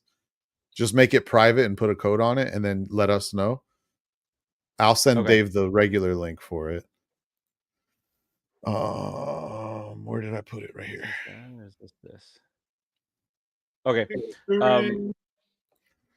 I'll do that. Look, I want to go through this article that got put out this morning. I think it was on ESPN, and it was switch over to football here, and it is the scouts predicting the top 10 picks, and it's scouts from the rule was that you can't be a scout for the team that you're mock picking for. So it's scouts from they're unaffiliated from the team that they're picking. So I just want to kind of go through this. This is from a scout perspective and just kind of get reactions and see what we all think. I'll run through it real quick. The Titans, they got them picking Cam Ward. No deviation from. That's a given at this point. Yeah. Not that I'm happy about it. The Browns drafting Travis Hunter. Also starting to feel like a given at this point. The Giants picking Abdul Carter. Not anything of a given at this point. I think it is. I don't. I think they're. You don't send your whole fucking staff out to Shedeur Sanders a week before the draft. But it's something's going on. No, but see what they were, and they were talking about this this morning in past even last year with Jaden Daniels. He held his final private workout on Easter Sunday. So this is not something that's out of the ordinary. Most of the talk is them taking Abdul Carter 3 and then attempting to trade up back into the first round to grab one of the 4 quarterbacks that they're going to look at. But we'll get into that. So do you want me to debunk your Easter Sunday thing real quick? No. Easter Sunday last year was March 31st. Okay, well, maybe I have that wrong because they said The we're NFL a draft couple was of on April 25th. no, maybe I have that wrong because they said the Giants are having these workouts a couple of days before, and they did mention Easter Sunday, but they did say it was a couple of days before Jaden Daniels from last year. But it's not just Shedeur Sanders. They're meeting with 4 guys. It's 4 different quarterbacks. Shedeur Sanders is, depending on who you're speaking to now, there's people who think that he's going to fall into the 20s. We'll see what happens. But the Giants are having private workouts for 4 different quarterbacks. I think they're going Abdul Carter. That's my locked in final. I have said from day one that you should go Abdul Carter if he's there. Yeah, your priority should it's be either Abdul Travis Carter Hunter or Abdul and then Carter. Travis Hunter. Yeah, whoever's there. In that order, whichever one.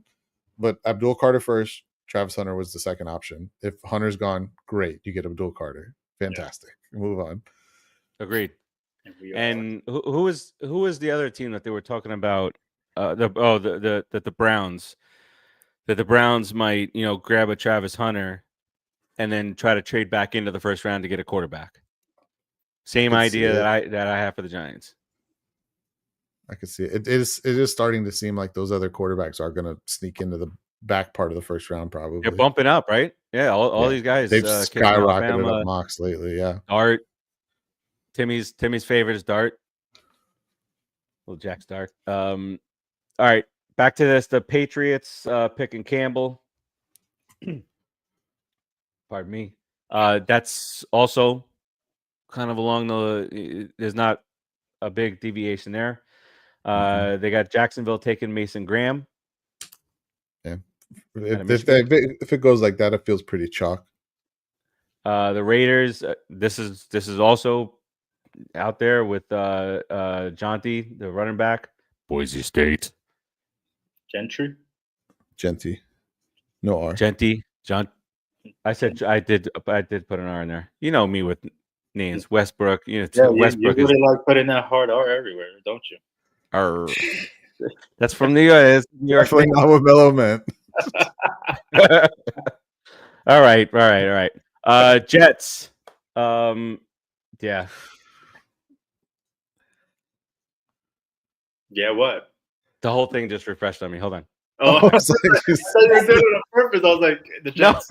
No. Why are you so interested in who the Jets are picking, Melo? I'm not. That franchise is. That's your new favorite. Well, we could let's pause right here and let's talk about why you're not so high on the New York Football Jets. I've always said the Jets are garbage. No. Terrible ownership. They don't know what they're doing with their head coach. They just wasted two years of a Hall of Fame quarterback, GOAT. He said it was an interesting 2 years, to say the least. Well, all right. Finish this. We'll talk about it before we do the mock. All right, fine. All right. The Jets. Hold on.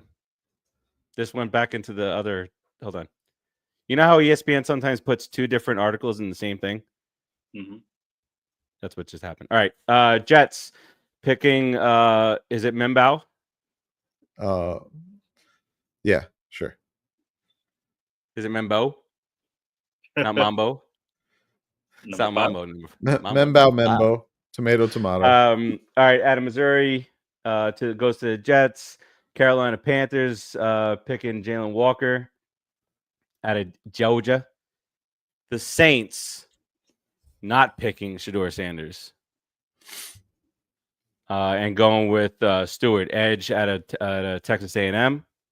And okay, they're not even in the same division because this is an AFC West scout that's picking for the Saints.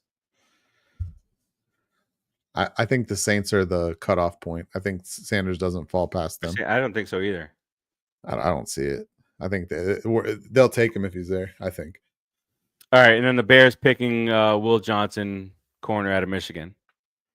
Solid pick. So that's their top 10. It's very, very chalky. I like the I agree, but I like how they had the scouts from different. Wait, who was the Saints pick again? Say it again. Oh, and the Saints, Shamar Stewart. That's kind of high for Stewart. He's been a little lower on the board. That's interesting. So the edge class for this year is so fascinating because you have a bunch of guys that have just freakish tools but don't have the production, and then you have a bunch of other guys that have the production, and it's like, what do you value more? He's 23rd going to the Green Bay Packers in the latest. I want to call it the Field Yates draft, but it was a combo between Mel Kiper and Field Yates. They alternated on that latest mock draft. Sanders going to the Packers? No, Shamar Stewart. Oh, okay. I thought you were talking about Shador. I was like, what? Yeah, he's a freak. There's a couple of guys in this first round that are just like stupid good athletes. My favorite one though, that he's finally started climbing up boards because a lot of mocks early on had him in the second round, is Walter Nolan, defensive. He's an interior defensive lineman from Ole Miss. But I think because of how athletic he is, in some packages, you could actually probably kick him out to edge. He's just a monster. 6'4", 295, and he is freakish. Like, he's scary. 6'5", laser rocket arm, Peyton Manning. Laser rocket arm. I don't think anyone ever said that about Peyton Manning. That was a thing.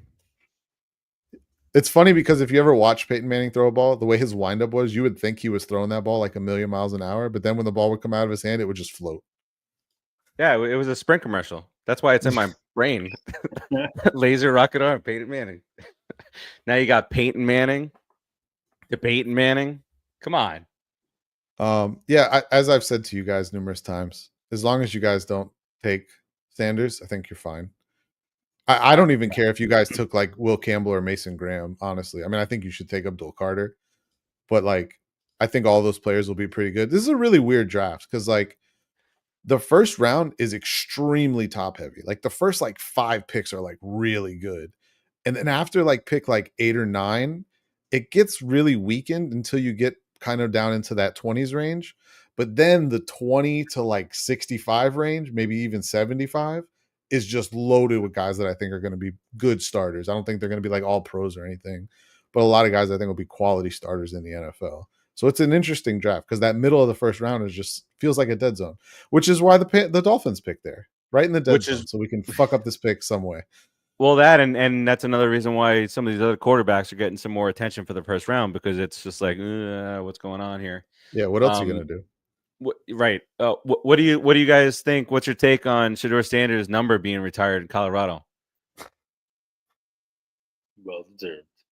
Well deserved. Below 500 record as a quarterback. Well deserved. Got it. Melo, really? What's your take? Do I think it? I think he deserves it. I think there's probably someone else that probably should have also got their jersey. He did. Travis Hunter? He did. Travis Hunter, yeah. It's both. Cordell Stewart? Yes. All right. Oh. All right. I was saying before that. But that was kind of like my point. Like somebody like Cordell Stewart should probably get his number retired before Shedeur Sanders played 2 years. Came in was a 1-win. Yes. I'm not saying anything about the turnaround, but still under 500 overall. And like, is that enough of a mark to make to have your jersey retired? The other numbers like his yardage and all this other stuff. I think he's Melo. You will like this because what's the name of the old Jets GM? Ant, the guy you love. Oh, Tannenbaum. Yeah, he. You know who his comp was for Shedeur Sanders? Quincy Jones. Kirk Cousins. Shit you not. I swear And to he God, says- when I hear stuff like that, there's no chance this guy's watched him play college football. Wait, and then he said if he and and if he becomes Kirk Cousins, then you're glad to have him. How? Okay. Kirk Cousins had a nice career. Kirk Cousins has had a nice career. Come on. Has he won a playoff game? One. He did win a playoff game? Are we sure? Yes, because I remember having this conversation with Steve where, like, your boy Cousins hasn't won. He's a quarterback. Look how much money he's made. He loses 2019, he won a playoff game. You're right. Woo. Yeah. You like that? You like that? I think what's more alarming is that in his how many years is his career span now? In his hit too many buttons. How much money has he made? That's the thing. In his 13-year playing career, he's played in 4 playoff games. Mr. Franchise 23. Tag. He did play for Seems the kinda Redskins bad. for a long time. And Dak just has more playoff wins than that man. and he was not very good in that playoff game that he won, by the way. That was an overtime win against the Saints in 2019 season, 2020 playoffs. Okay. Where was he? What that? That's like an eternity ago. Who was he playing with back 2019? Minnesota. Okay. When did he go to Minnesota? 20. I think that was his first year there. My brain is fucked up right now. All right. Well, see, it's not that bad. Not too far. Yeah, It was his second year. It was his second year there. All right, Second year year. I was up by 2 years. Year and a half, if you count, really. So you basically had a good first season, and then after that, I was 2 months off. No, he was 8-7-1. 8-7-1 the first year. He was actually better timeout. Let's statistically his get the first record year. out of here with 8-7-1. How did he play? First year, 4,300 yards, 30 Stupid touchdowns, quarterback 10 picks. Second season, 3,600 yards, 26 touchdowns, 6 interceptions. Ooh, And then a streak of 40 touchdown seasons with holy shit.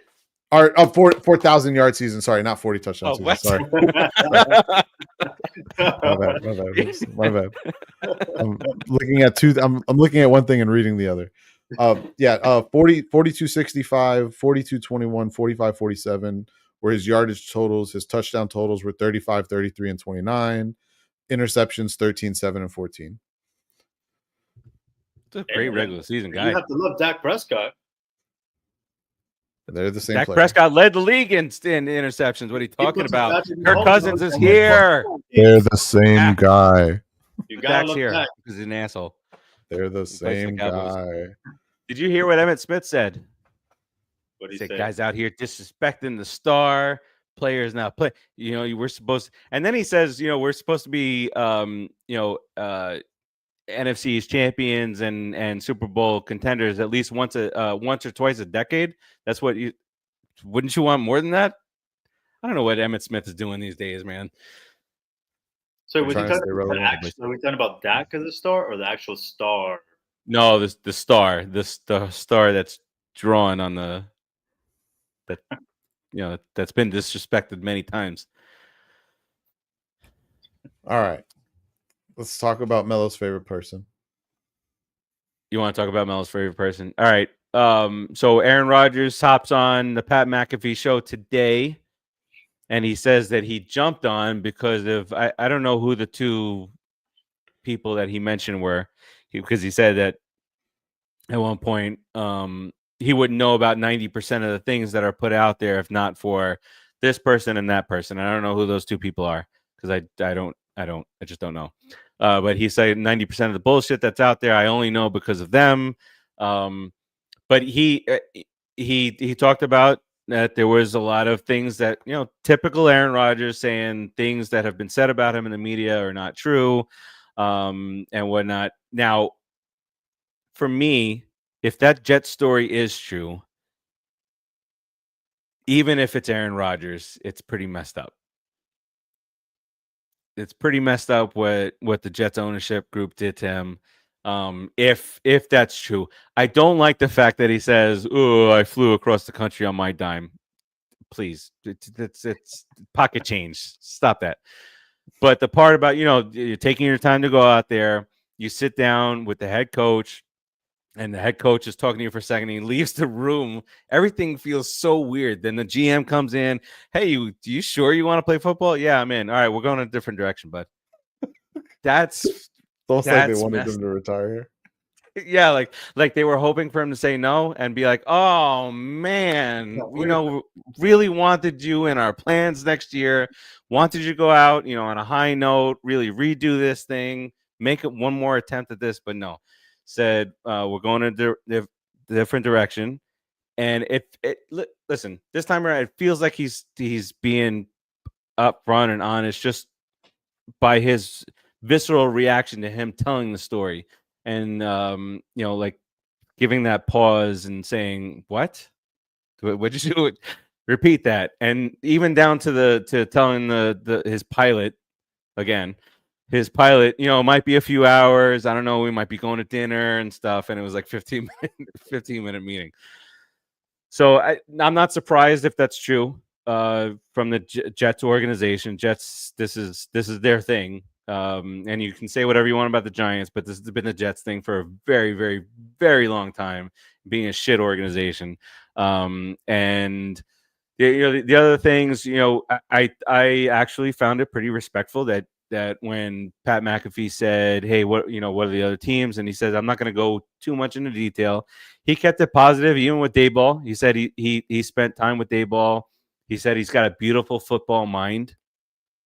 And then he talked about going to Pittsburgh. He says, "I try to keep on, nobody knowing what's going on, but somebody from inside must have leaked it." And he talked about the picture that got snapped of him while he was driving out. And then they put it up. He was like, "Yep, that's it." He was like, I knew it. As soon as I looked up, I was like, "Damn, they got a good picture." So all that being said, it's hard to go against him this time, in my eyes, because they're saying, you got to get a deal done. You got and on his end, yeah, he doesn't have to get a deal done. He doesn't have to write. It's his time. If I liked when he said, the Jets said that they were moving on. They're moving on. Okay, big deal. But don't make me fly out here. That could have been a phone call. The famous thing. That could have been an email, and instead of having a meeting. But I also feel like if they would have called him, that he would have complained that it was done not face to face. So you could think either way about this. But then he talked about the Vikings and those type of stories. He said the Viking fans probably feel a strong way about him coming over there in a good way, kind of following Brett Favre. And he talked about the Steelers, and feels like he's just not ready. And maybe he's at the point now in his life where he's like, all right, well, if they move on without me, then so be it. But I don't like when he says, people think I want the attention. We know that you want the attention. It's not. It's this. He's an attention-seeking core, no matter if you want to believe a story or not. This time, I'm choosing to believe it. But it's still the attention that he wants. Anybody, whoever wants to go next, go for it. It sounds more like you believe it because it's the Jets. Because I feel like if it would have been any other organization, people would have questioned a little bit more. But they're like, yeah, you know what? That sounds a lot like the New York Jets that we all know and love. First, I thought, I don't know if you watched the whole thing, but at the beginning, he's at the beach, so he's overlooking the ocean and whatever that's out in front of him, and he says, "Oh my God, I might have to go because I see dolphins out there." And he says, "Maybe it's a premonition." And I thought that he was going to announce that he was going to sign with the Dolphins. Where is he going with this premonition thing with the Dolphins? I don't get it. Anthony would have been the happiest Dolphin. Yeah, right. Of all time. And he'll play for $10 million. We don't have cap space, so it doesn't matter. You might not be able to sign your draft selections. It's not looking good right now. All right, Mel, go for it. No, I mean, I've only caught like little snippets of it. I haven't been able to go back and actually watch the whole interview since I worked and then I had to go straight to the game. But I mean, you guys know, gonna believe Rodgers has no reason to lie. Yeah, maybe he does like the attention, but he has no reason to lie about this. Why would he? And he seemed legitimately still pissed. I would be too. Yeah. And now the only thing that I don't like, I was thinking about it, it's like, okay, yeah, I understand like he's going through his own personal stuff that he doesn't want to make a decision right now. It's just like, where would he end up now? It's got to be the Pittsburgh or Steelers. bust. It's only Pittsburgh. Like that, and Pittsburgh at one point, I think will move on because, and also, I mean, they might end up losing T.J. Watt, and I think that'd be a huge loss to their defense. Why are they losing T.J. Watt? What is it? He wanted like an extension, no? Yeah, there were did he? rumors about were rumors about He him, put on him like being out. his Instagram, like a photo of him like with the deuces, and saying like, well, I forgot what he said, like it's been good or something like that. I forgot. Oh, and Ant, your favorite thing probably is that was it Feinbaum again? Somebody on one of these shows talked about Tannenbaum. Feinbaum. Jesus Christ. Somebody was talking about how Pittsburgh should do whatever it needs to do. Actually, it might have been TJ Watt being traded for Brock Purdy. Fuck, oh my God. That happened. I'm gonna see who said it. I did see that. Someone said they should trade Watt for Purdy. Yeah, that's not gonna happen. That would be absolute. Chris Canty. It was Chris Canty. Reliable NFL Of reporter, unsportsmanlike copycat bullshit. Okay. Canty. Wait, what? The Yeah, name of his show is Unsportsmanlike. Name of the show is Unsportsmanlike, like an asshole. Yeah. Between this and the El Grande Americano, I think we need to get the legal team involved. Some shit's going on. Some shit is happening. You need to send that letter to him. Cease and desist. Get out of here, bitch. All right. So I watched the interview. I heard what he had to say. I like Steve. It's the Jets. This is the most Jets thing I've ever heard. Fly this guy across the country just to tell him you don't want him. I mean, makes no sense, right? Makes no sense. Yeah, I want to play. I'm ready to play. But then I started thinking a little bit. All this happened like, what, 45 days ago? I mean, it's been a minute now, right? This all happened, what, right after the Super Bowl? So 2 months ago? Almost 60 days ago? He wants to play so bad he hasn't signed anywhere yet. And we're talking about it now when he's finally started to die out from the daily updates on if he was going to sign or not. I'm just saying, it's kind of odd timing.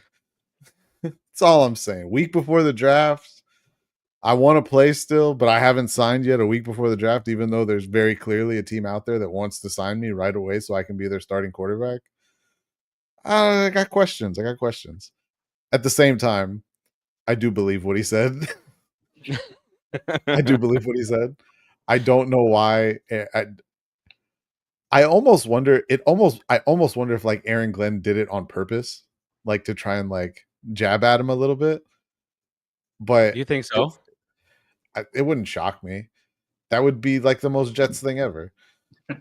Like it would be that, but that's what I'm saying. It's like it's a fuck situation. The other comment he made that I thought was hilarious is when he started talking about the debacle of what the last couple of years has been. Like, you motherfucker, it's because of you. You were the debacle. You were the debacle. This shit happened because of you. So, like I said, that was the part that I mentioned. I am torn on it because I do believe what he said though, and it is fucked. I do agree with that. That shouldn't have been handled that way. I do find it odd, the timing of this, and I do find it odd him talking so much about how he wants to play, but then hasn't signed anywhere yet. So I have my questions. It does seem like he might have wanted to jump back into the headlines on a random Pat McAfee show. I did find it interesting that he did not comment on the multiple reports that were out there of the Jets giving him an ultimatum of stop doing McAfee or we don't want you. I thought that was interesting that part wasn't commented on, but it could have been false. We don't know if it was true. But I do think it was interesting. What's his name brought it up? I might have missed it. The guy, tried to watch the whole AJ thing. Hawk. Actually, AJ Hawk was in studio today, and it's because In studio, what? yeah, it was weird. It was weird. It was super weird to see him in the actual It's better studio, but when AJ Hawk's on there like this the whole time. with a cigar. with the fake books behind it. Yeah. Fake lighter. And a cigar in his mouth, yeah. Like at the beginning, Aaron Rodgers mentioned the Jets, and he said we'll get to that later. And then the first question that AJ Hawk was like, "All right, let's get back to that because it seems like you kind of wanted to talk about it." And he did mention, he was like, "Oh, you're begging me to come back," and he said no, that didn't happen. So Obviously, he's not going to admit it. Why does AJ Hawk look like he's never smoked a cigar before every time he smokes a cigar? Just asking. Sorry. So if you guys were Jets fans, how would you feel about the situation? Like, if you're a Jet fan right now and you hear this, are you siding with Aaron, or are you like, wow? Jet fans are not siding with Aaron Rodgers. Jet fans, I can guarantee, are. You promised us this. You said the Super Bowl trophy looked lonely up there, and you got hurt your second year. Not much better. You didn't do any better than Zach Wilson. We're glad. We're glad we did this to you. That's what Jet fans are thinking. Yeah, I can guarantee it. So they're like, yeah, good job, organization. Yeah, stick it to him. No, and this kid now coming from Chicago to Pittsburgh, you see, Justin Fields. Go ahead. They're gonna get behind him, and he's not gonna meet their lofty New York Jet expectations, and then that shit's gonna go downhill too. That's what's gonna happen. Oh man. Sounds pretty accurate. It does. That's why it sounds pretty accurate. I mean, it's funny because if this was literally any other player, put it this way. Look at the situation going on with Kirk Cousins in Atlanta right now, where they're basically in a stalemate of like begging him to adjust his contract so they can cut him and not take as much of a hit. And he's like, "Fuck you! I'm not taking nothing. You're paying me my money." Why would he have any loyalty to the Atlanta Falcons? You know, I can see if it's Minnesota or whatever. But think about that. Think about how that situation has played out, and nobody's talking about it. Even he got disrespected. He signs his contract, and then they draft your replacement a fucking month later. Yeah, a month later. I wouldn't bend at all on that contract. I have no. He shouldn't. He shouldn't. I agree. He shouldn't. Besides swag surf, he ain't got no loyalty to Atlanta. His loyalty should be to those dead presidents, baby. Right, exactly. So hurt him. No, yeah, I agree. Don't take no pay cut there. I just think it's funny though, because if it's any other quarterback, everyone would be like, "It's fucked up the way this played out. This is bullshit," and everyone would believe the quarterback. But because it's Aaron Rodgers, everyone's like, "Wait, are we sure this is what happened?" Wait a second. I mean, I wouldn't be saying that if it was Daniel Jones and the Giants. I'd be like, good, show him the door. Where did he sign? He signed somewhere. That's right. That's right. The Colts are gonna. They're gonna have the two worst. What is it like? QB efficiency percentage in the league, the worst. QBR, they could be both the worst. Not to defend Anthony Richardson, but the way they've handled him has been the absolute worst possible way they could have handled him. Well, he also could have played smarter also. But see, that's my whole thing. You drafted him knowing he only had like 400 and something snaps as a quarterback between high school and college. And you're sitting here yo-yoing him in and out of the lineup. And he's already someone who's dealing with injuries on top of that.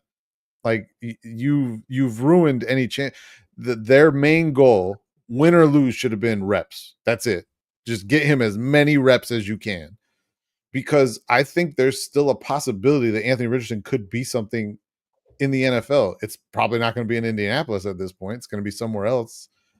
But I don't think you have an accurate tell on him. I think the worst mistake that franchises make is they draft these quarterbacks and your goal should be get them weapons and figure out if they're it or not. Surround them with talent, and then find out if they're it. And as soon as you have that information and you are confident, yes or no, you can move on with your plan from there. If it's no, all right, you get rid of them and start the cycle over. If it is, great. You have your quarterback and you move on. But there's way too many teams that just get in the limbo of like, I don't know, maybe maybe this year we'll find out, maybe not though, I don't know. And then you lead to these quarterbacks playing for these teams 4, 5, 6 years, accomplishing nothing, and still really not knowing if they're good or not. It's so stupid. Do you like the Green Bay approach? I don't, but it's worked for them. So who am I? Yeah. I don't. But it has worked. I mean, they've now done it twice. I don't think Jordan Love is near as good as Aaron Rodgers is or was, excuse me, but maybe still is. I don't know. Jordan Love wasn't particularly great last year, so I don't know. I'm not crazy about it, but it's worked. Healthy last year. But you also have to think though, both of those situations are not typical. They got 2 franchise quarterbacks in the 20s of a draft. That's not common. It's bullshit. So, well, there's 31 other teams to blame for that. Both times. So I think I was one of the. Think about how many other teams are out there. The Browns. You're opening up old Dolphins wounds on me right now. As a young Dolphins fan, and I sat there with the number 2 pick after Alex Smith went number 1, screaming at the top of my lungs, "Please take Aaron Rodgers. The kid can play. Take Aaron Rodgers. Take Aaron Rodgers." And we took Ronnie Brown. I liked Ronnie Brown, so I'm not trying to say anything bad about him. But the Wildcat hooked us up in that year. The best gimmick offense we've ever seen. Fantasy, 60 points. Long over Ryan, right? I actually didn't have a problem with Jake Long over Ryan, only because I'm okay if you want to build the interior of your team before you put a quarterback in that situation. I still to this day I really don't have a problem with that one. I have bigger problems with taking Ronnie Brown instead of Aaron Rodgers. And taking Ted Ginn 9th overall. Not crazy. Ted Ginn. Ted Ginn and his family 9th overall. That's the big one. You got the family 9th overall. That's why they did it. Who knew that special teams won championships? But that was one of the most famous, like week whatever. Was that week 1, Ronnie Brown? When he had like the 5 touchdowns or whatever, So the Wildcat. And it was then that other year when I think it was like week 3. It was early in the season, but early in the season. All right. Well, then my comparison to Peyton Manning against the Ravens that one year with 70 whatever points doesn't cut it. All right. So Melo, you joined late. What we had planned to do when Timmy was here was to go through a 2 to 3 round mock draft where you explain it. Where we were going to do a 2 to 3 round mock draft. There's a simulator online that allows you to do it. Simulator. Yeah, the one I sent you. Okay. There's a way to do it where we can all enter into the same draft because it's easier to actually physically be in there and make your own picks as opposed to. Do I make it public or private? Private, and put a code on it and text us in the chat what the code is. So none of the millions of listeners try and jump in before Dave and I can. It's all lowercase D's. DEEZ. Or just tell the world the code. That's fine too. So wait, how do I do that? All right. So look, with that link I sent you to the. Are you on your phone or are you on the computer? Phone. Okay. So to the bottom, there should be a tab that says multiplayer. Okay, click that. Okay. And what is the name of the draft, Steve? I haven't created it yet. I'm going to hit that button. I thought it was the DEEZ. I thought it was the SAF. No, I'm going to. Okay. So there we go. Got it. It's Pop Culture Pros. And then the password is D's. DEEZ. Tell the world. All lowercase? Yes. Look at that. What is the password? Lowercase DEEZ. All right, I'm in. Yeah. Now I had suggested that we randomize the teams though. How do I do that? I'm just saying, like, we would because you select your team. So what we would do is we would do like a random number generator or something, and that's how you get your teams. Or if you want to pick like 2 or 3 teams, then you can random number generator just for 2 or 3 teams, like however you want to do it. And one of the other rules I would suggest to keep the time of the draft a little quicker would only be 1 trade allowed. You're only allowed 1 trade. Oh yeah, there's trades that you get offered, Melo. Like from Timmy would have loved this. I feel bad for Timmy. Yeah. We can do another one next week because it'll technically be before the draft. If we do it Wednesday. Melo, Did you guys I don't know make what you're both doing, of your but names? holy cow, I'm getting dizzy. An earthquake. Sorry, let me go off and. Did you guys both make your player names D's? No, I didn't make a player team name. I didn't know. Wait, I didn't make a player either. I just. Well, it says players 3 out of 3. It says number 1, you. Oh wait, I should share this, right? Yeah. Well, we'll wait till we get started, and then you can share it so we can. Well, follow it says along. you, and then number 2 player is D's, and number 3 player is D's. Mine says DCG1, and then I guess we put our team name. You know what it is? I entered the password, and I think when it popped up a second time, I didn't realize it was asking for the team name. I thought it was asking for the password again, so I typed in the same thing. I'm betting Melo did the same thing. Wait, so should I? Is that going to cause confusion? Is there any way to delete those? delete? I could delete you guys. It shows. Oh, So wait, delete us, and we can come back in. Oh wait, you deleted it. Jesus. Username. Melo's in California with the earthquake 5.2, San Diego. Okay, so All right, I got in that time. Is that better? Yes. Melo, the first screen is the username. The second screen is the password. Okay. I just saw Timmy's text. He texted now. Oh, you just saw? I thought you saw it earlier. My bad. I didn't see it at all. No. All right, there we go. All right. So now, how do you want to do the teams? Oh wait, okay, hold on.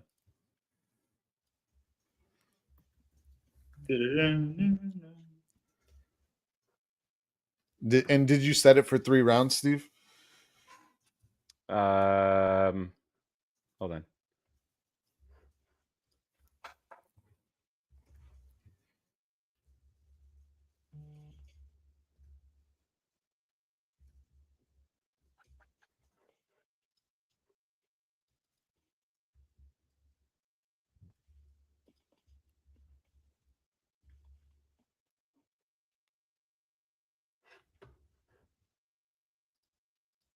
Dead air, the best. What happened? All right. I have topics I want to bring up, but I'm like, no, let's save it for hour 3. Whoa. Well, by the time we're done with the mock, that's about when we'll start those. Yeah, exactly, because we got a trailer that came out today to talk about. So okay, so what? So are we gonna leave it truly random? You just get one of the 32, and that is what it is, or do you want to? Or do you want to pick actual teams? What do you want to do? Well, I was gonna say, do you want to reduce your pool? Like each of us gets to pick like 3 teams, and then we random the 3. Or let's just eliminate teams.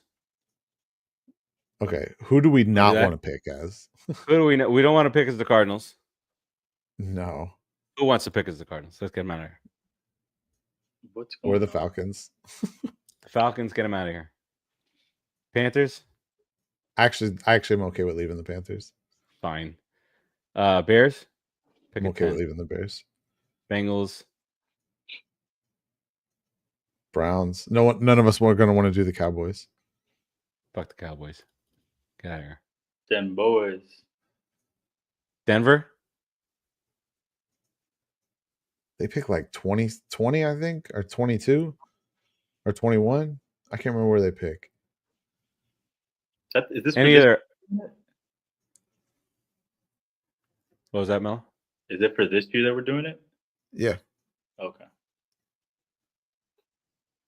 Any other teams that you want to knock them out? You could take out the Commanders. You can take out the Commanders. We'll let the computer have them. Seahawks, get them out of here. Boring ass Seattle. Seattle. And you know what? Yeah. Where we got Seattle. Any other teams? I'm looking at cities right now. Yeah, Melo, is there any teams you don't want to draft as? the hatred in my heart for certain cities because of sports teams. I'm Gucci. All right. So who's up first? Looking to see if any last minute. Who wants to draft anybody to Jacksonville? Let's get them out of there. Whoa! No, leave Jacksonville in there. We gotta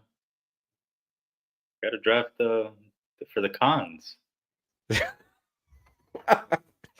Fine. You should just take over their team. All right. We'll do Melo first. Actually, Melo, if you want to just be Jacksonville, Steve can take the Giants and I'll take the Dolphins, and we'll just eliminate this whole. Wait, Melo's got a few teams to choose from. That's what I'm saying. All right, Melo. Melo's up first. No whammies. Stop. Oh No way. No. Let's go, baby. No way. It's the New York Giants. Remove them. Holy cow. Wait, do I have to put it on my end that I picked them? Yeah, you see where it says select team? Go ahead and select the Giants. All right, Ant. If I get the Dolphins, I'm gonna laugh so hard. Giants. Oh no! Give me Carolina. Oh, I'll take it. I'll take Carolina. I was gonna say the team that you. I'll take Carolina. I'm fine good with it. All right. And who is Steve? It would be nice if we all ended up with top 10 picks. Let's get him the Jets. Oh my God. Oh yeah, his team with his favorite quarterback. Norfest. All right. Get him some weapons so he can also not throw. So many people watching my team. The Loud House. The Colts. All right, so I just said draft now. Yeah. All right, let me unshare and reshare. Oh, so we're only picking one team? Oh, wait a second. How do I see? We can pick multiple teams. You can't pick multiple teams in this format. I don't remember 3. 2 or 3. I hope you did 3. Whatever we don't do today, we'll do the next one. That's fine. Actually, I think we should just go with 3 the next one. And if only allowed 1 trade. Okay. That's it. You're allowed to trade, but only 1. That's going to be and it has to be something that's offered. You don't have to take it. It has to be something that's offered. You can't just go, because technically with this, you can actually go around to different teams and offer stuff, but it takes forever. Okay. So I'm gonna draft now. Yeah, play the music. Is it gonna play the music? I got no, the music. It doesn't. You can play the music. No, me. Oh, okay. Play the music. Where the hell's the music? There it is. I am.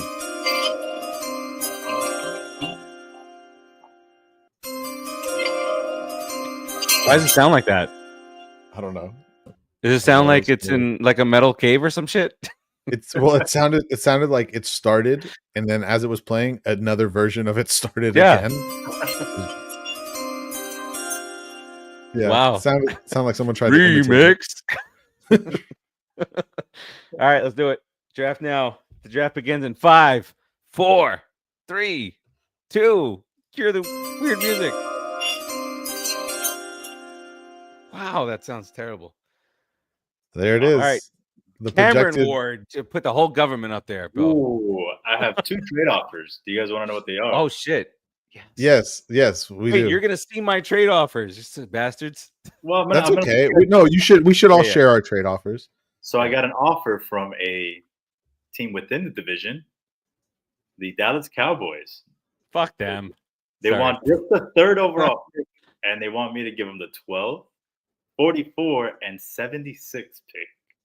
That's it. That's it. I mean, you do what you want, but I'm voting. Wait, what was the trade off? What was the offer? It's 3 for 12, 44, and 76. Wait, what did I just do? You took Abdul Carter. You accepted a trade to no. You accepted a trade. I messed up, guys. Can we restart it? Yeah, let's do that because I don't know how many rounds I picked. Yeah, you sent Abdul Carter to the 49ers. That was the other pick. The other pick was they were asking for 3 and 246, and I was gonna get something else, but 11, 43, and a second. That's a bad trade too. You're fired as GM. I was just pressing next, and I was trying to go back to the Cowboys. All right, so if you click back on Mock Draft Simulator, Steve will have to set up another room. Yeah, I'll do it now. Might be. I know how to do it now. Are we sticking with the same teams? We sticking with the same teams? Same teams. Yeah. Do we be nice and do we give Steve the option to pick another team in the top 10? Nah. Sticking with the Get a Colts. respin. Okay. Sticking with What if we each get a respin and then pick between the two teams? I'm okay with that. I'm Everybody okay good? with that. Melo's like, I'm keeping the Giants, so fuck you all. Okay, I'll get a respin. We'll do a respin, sure. All right. Just to give a second option. I'm okay with it. Anything to make the show longer. That's fine. All part of my plan. So, like the Joker, all part of the plan. All right, Melo, Giants or Do-do-do-do. No whammies. No whammies. No whammies. Stop. Pittsburgh. Steelers. I'll stick with the G-men. Let's stick with what you got. My mouse keeps on disappearing. All right, Anthony, who'd you Go get? ahead. Carolina I have Panthers I or have Carolina. I'm not gonna lie. Probably the only two teams I would do is New England or Miami.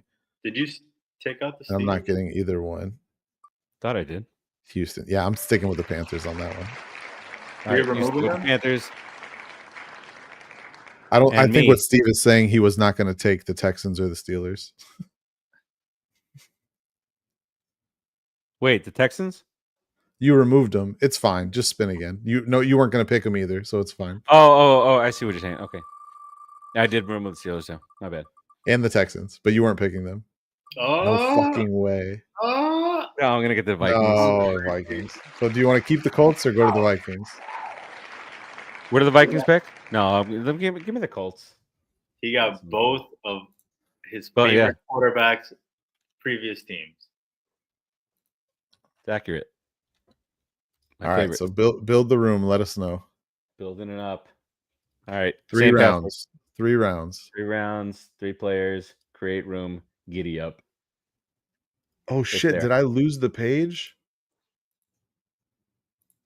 No, it's Just right go here. back to Sorry. the main. Yeah. I found it. You're good.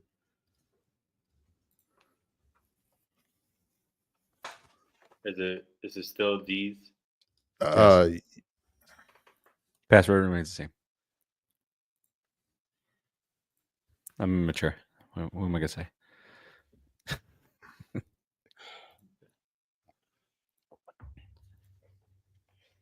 Okay. All right, we're locked in. We're ready. All right. Melo, don't hit accept on the trade this time. Yeah. If you want to hide the trade offers, there's a little tab towards the top that says hide. Well, I was of the going next, box. and I wanted to go back to look at the Cowboys one again, and I guess I accidentally accepted instead. Just as a tidbit of advice, if you don't like the trade, just hit reject on it, and it'll take you to the next one automatically. Sounds so much better that time. It did. Oh, Abdul Carter went to the Browns this time. all right. So See? here's what I got now. I got the Jets offering me the 7th, 42nd, and their second round pick in 2026 For just 3? for just 3. That's actually not bad. Let me look at the next one. Is Vegas offering me 6th and 37 for 3 and 99. I don't like that one. I didn't. There's a timer on here, guys. Just want to make sure everybody knows that. 35 seconds to go. Steve, you can't pause it? There's not a pause button? How do I? There's not. Okay. Yeah, Melo, No. 30 seconds. Yeah. How do I draft somebody? Okay, here we go. Okay, so that's easy. Travis Hunter. All right, so here's my first offer. I have been offered picks 25, 58, and a second and third next year from the Houston Texans. I'm going to reject that. I've been offered pick 21, 156, and a first from Pittsburgh. I'm not going to reject that right away. And the other offer is 12 and 76 for Dallas. I think that's too much to move down. I'm not taking that. I'm very intrigued by the extra first from Pittsburgh, but that is probably too much of a move down based on that's probably just too much of a move down. So I am going to keep the pick.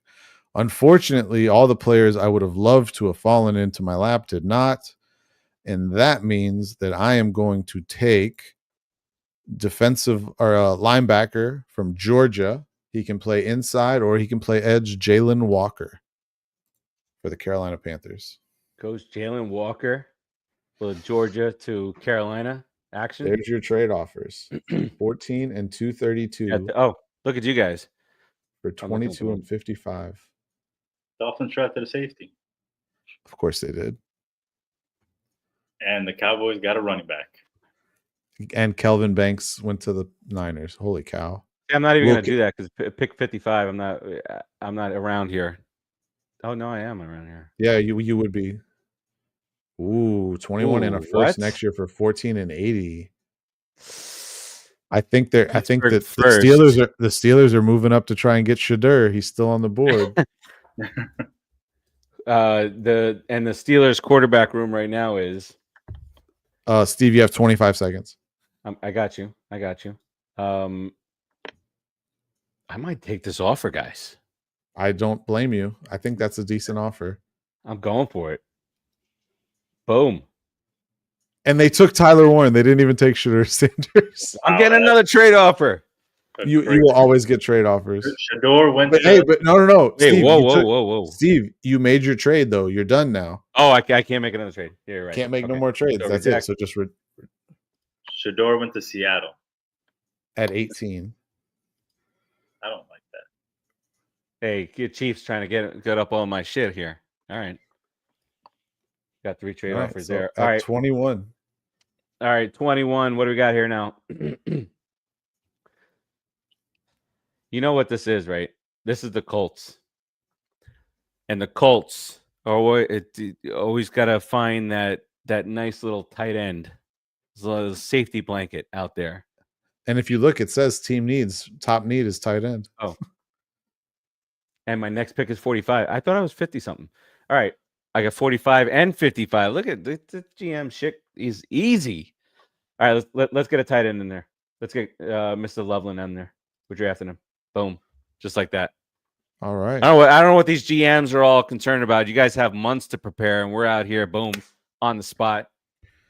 Melo at Dylan 34. Milroe goes 33, one spot ahead. So I'm being offered by Tony Khan, Nick Khan. Jackson Dart is out there. You need to know your options. 34.99 for 36 and 70 from Jacksonville. It's not terrible. It's not great either. 34 and 90. Just for 34, Denver's offering me pick 51, a second and fourth in 2026. Because quarterback wise, you can go Dart here. And which teams are making those offers? You can trade down with the Jags. You're still going to get Dart because the Titans and Jags won't take him. Jacksonville. Yeah. There you go. And you still get Dart, and you got the extra pick now. Yep. And now I guess you get offered a trade every single time because now I have Vegas offering me 37. Well, you traded. You made a trade. You're done trading. Oh man, that was your one trade. I would have taken. Look at Vegas. Vegas was offering me 37 and a third round for 2026 for just moving up one spot. But that could be to steal Dart from you, though. To Dart, Raiders could take Dart, and then for the future. The Chargers wanted more. They wanted 36 and 246 for pick 40 and a third in 2026. So now I got to make a pick, right? Yep. Does he go Jackson Dart? He is the next. Are the Giants? You have 20 seconds. Are the Giants darting forward? Nah.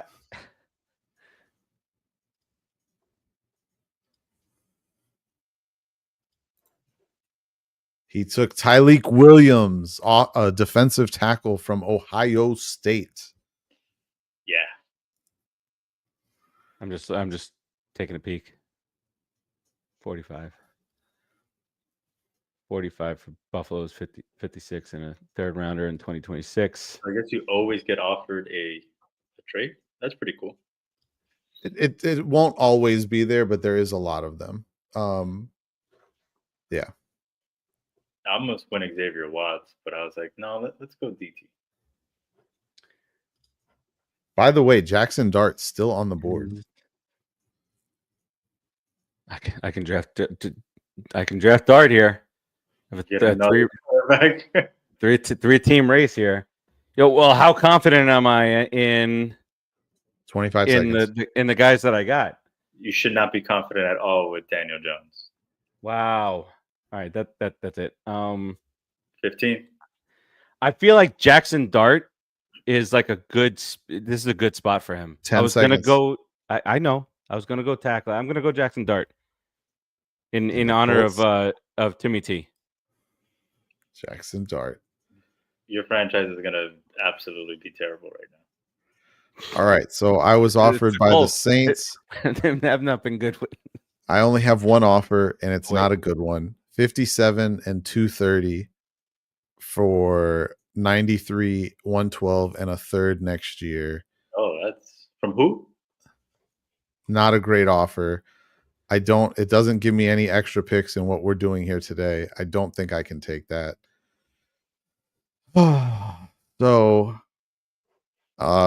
Carolina needs defense. They could also use an interior lineman, though. I don't like the defensive ends that's there. Yeah. They could use a wide receiver. Oh my God, this is harder than. Oh, there we go. They need a wide receiver for their franchise quarterback. I'm taking Iowa State wide receiver Jaden Higgins. Big, bulky target that's got good speed. Giving him to Bryce moving forward. And the Giants pick next. First pick of the third round. Do we still want to say like what we get offered or no? I know we're not accepting it. Yeah, I mean, it's up to you. Yeah, let's You hear can if you want. All right. So Detroit is offering for pick 65 and 154 their 102nd pick and a second round next year. And then the Interesting. Dolphins are offering Ooh. are asking for 65 and 246. They're offering 98, 135, and a third round pick in 2026. Just so you're aware, the draft that we are doing will run through pick 102. So any picks in 102 will happen today. I mean, I don't mind Detroit's. I probably would have really considered Detroit's pick. The Dolphins one, not really. All right, 20 seconds. All right, let's see what we got here. Omarion. I'm not going to lie. If Omarion was there at the top of the third round, I would pounce on that. Don't need a running back. 5 seconds. Oh, son of a biscuit. I picked that one really quick. Oh, and it's my pick again. Look at this guy. You picked Jonah Saviana, offensive guard from Arizona. Yes. All right. All Not a bad pick. Got here. I think you saw a little running back run though. Went Omarion Hampton and DJ Giddens went, so you lost out on the running back. I feel like I had to though. I'm not. We don't really need a running back on our team right now. I think we're set with our young guy. Little Tracy action. Do want to try to fix this line a little bit. What do we got on tight ends?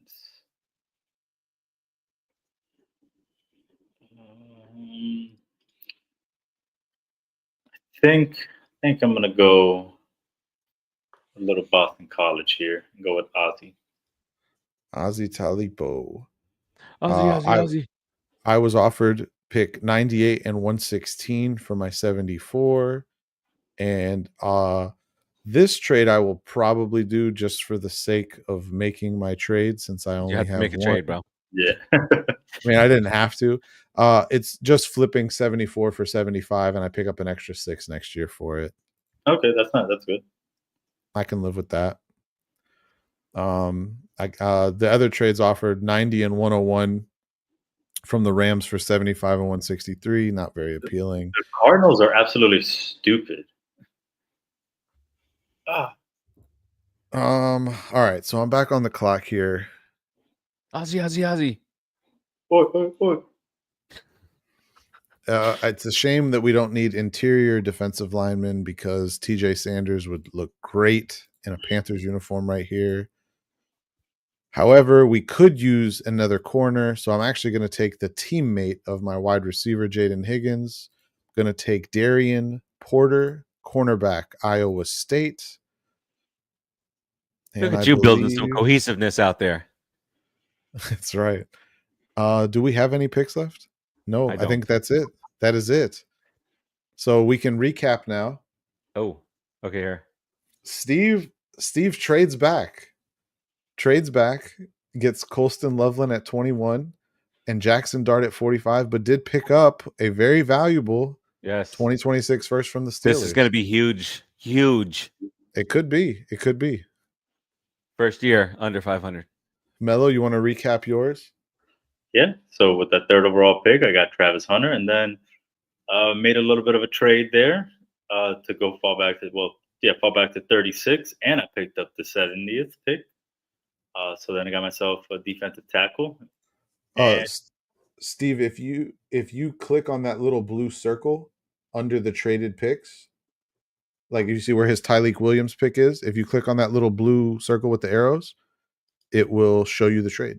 Well, so I went back just like 2 picks, or back 2 picks. Got picks. Tyleik Williams, and I picked up Ozzy Trapilo. So I was able to pick up a 70th there. Ozzy. I honestly don't mind that. Got some offensive line help, hopefully, and a 2-way star. Travis Hunter. Are you letting him play on both sides of the ball? Absolutely. Damn right. You want to play both sides of the ball? You absolutely can. As you should. As you 100% should. I don't have any fun trades to talk about, but I do feel that I accomplished some goals for the Panthers this offseason. Got Jalen Walker at number 8, so we're adding a dynamic playmaker on the defensive side of the ball. He can rush the passer. He could play kind of how Micah Parsons did early on, on in certain pass rush situations. We put him on the edge. In other situations, we can throw him inside at linebacker and have him running all over the field causing havoc. I think it's a good fit for them.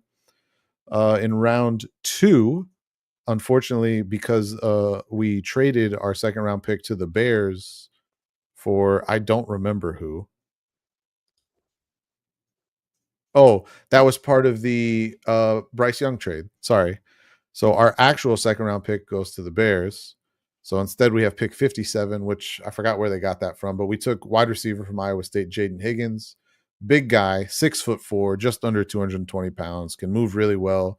We've gotten Bryce Young another weapon offensively. And then in round 3, continuing with the thought process of adding to the defense, and we want to get a little help for our newly minted corner, who we just gave $100 and something million to, J.C. Horn, which took Darian Porter from Iowa State. Yeah, look at that. That's a great trade right there. I traded 1 pick. Yeah. That's what I'm saying. Got I don't an know extra what 6. we're doing the most. Wait, go back. Click on that again.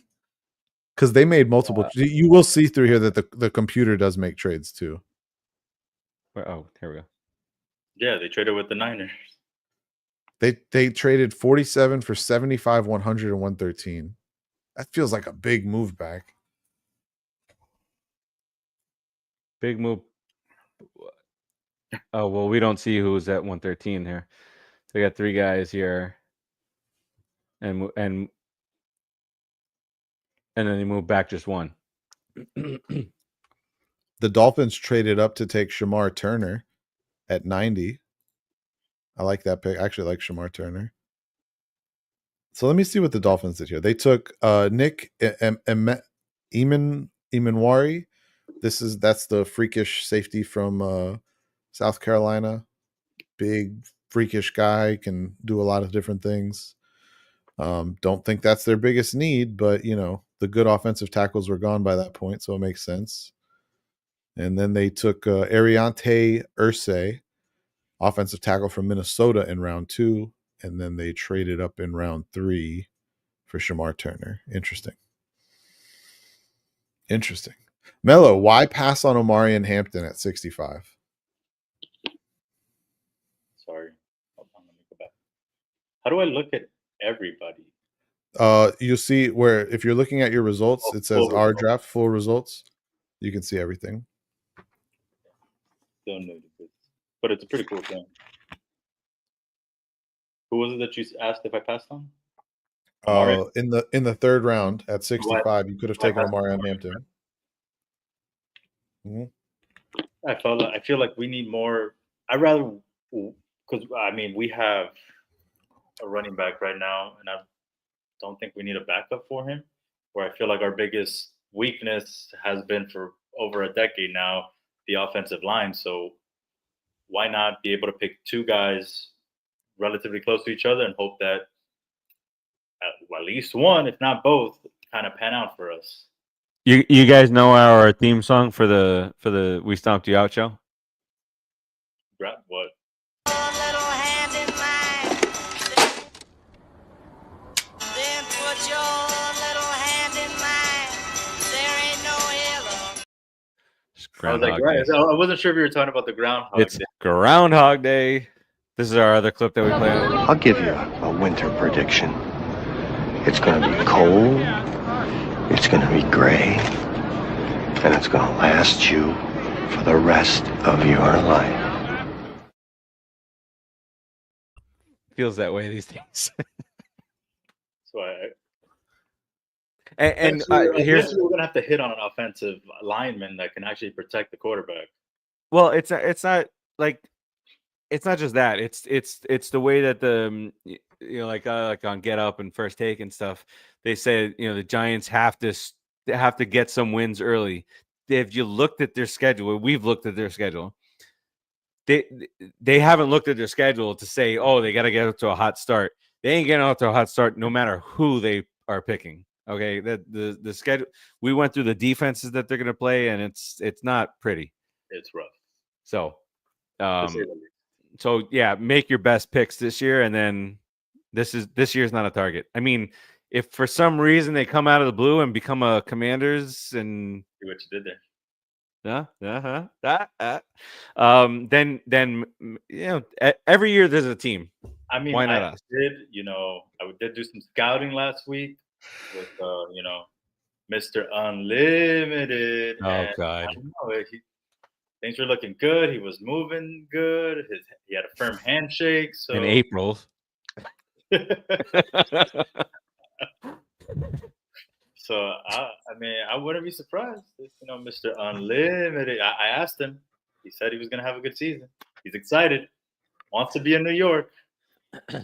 Sierra's excited. I see some of her videos with her New York Giants hat on. So I got two. Love me a little Sierra. Love me a little Sierra. Here. So I got a couple things. The worst trade of this draft is by far the Steelers trading up with the Colts to take Tyler Warren. I thought for sure. I'm like, who they took. They took Warren. They took Tyler Warren, not Shedeur Sanders. That's a huge win for the Colts. So weird. Sanders went to the Seahawks, right? Yeah. The Seahawks at 18. The Eagles traded out of the first round. No, I'm sorry. The Eagles traded up to 23 to draft Tyler Booker. There's some interesting trades there. I had one more question for Melo. What was the thought process on Tyleik Williams in round 2? I'll be honest with you, he was the best available there, and I don't think defense. Well, I guess Jackson Dart was the best available there, but I'm just not willing, thinking team wise now, to put just another young guy in there with Winston and Russ, where I was like, you know what, why not try to get something on defense to help us out? I actually, in a lot of the mocks I've done or I've seen, I actually love the idea of the Giants getting a defensive tackle to play next to Dex.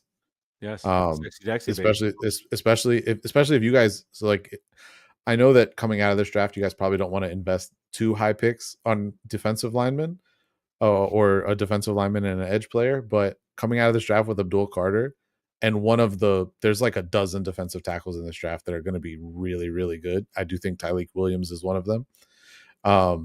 But having someone like that, who, especially someone like Tyreek Williams, he's actually like a really sound run defender, which is a perfect pairing for Tyreek Williams. And for Dexter Lawrence.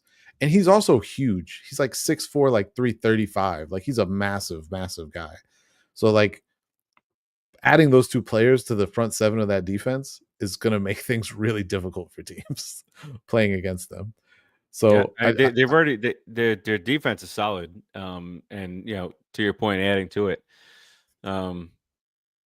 it's just a matter of it's every year you're scoring 15, 14, 17 points a game, and that's what sorry Dave, but that's what Russell Wilson did the last 5 weeks in Pittsburgh, was put up, was it 14.7 points a game with the offense. So I think the defense is going to be fine, and I think we at least have we're no longer in the vicinity where we need to kneel down on 3rd and 12 from our own 10, right? So that's a positive. That's a move in the right direction. QB sneak on 3rd and 12? Jesus Christ, my God, it's terrible. We were QB kneeling and 2nd down. That's how bad our offense was. All right. What else we got to talk about tonight? I think Melo said he had a couple topics for us. I know he did, but we got, it's 11:45. WrestleMania weekend starting up here. You guys did the show. Anthony got his predictions in. What are your predictions? I don't even know all this. We'll go with the main. Well, let's do the two main events, which one of them shouldn't be there. CM Punk versus Roman Reigns versus Seth Rollins in a battle of the custody for Paul Heyman.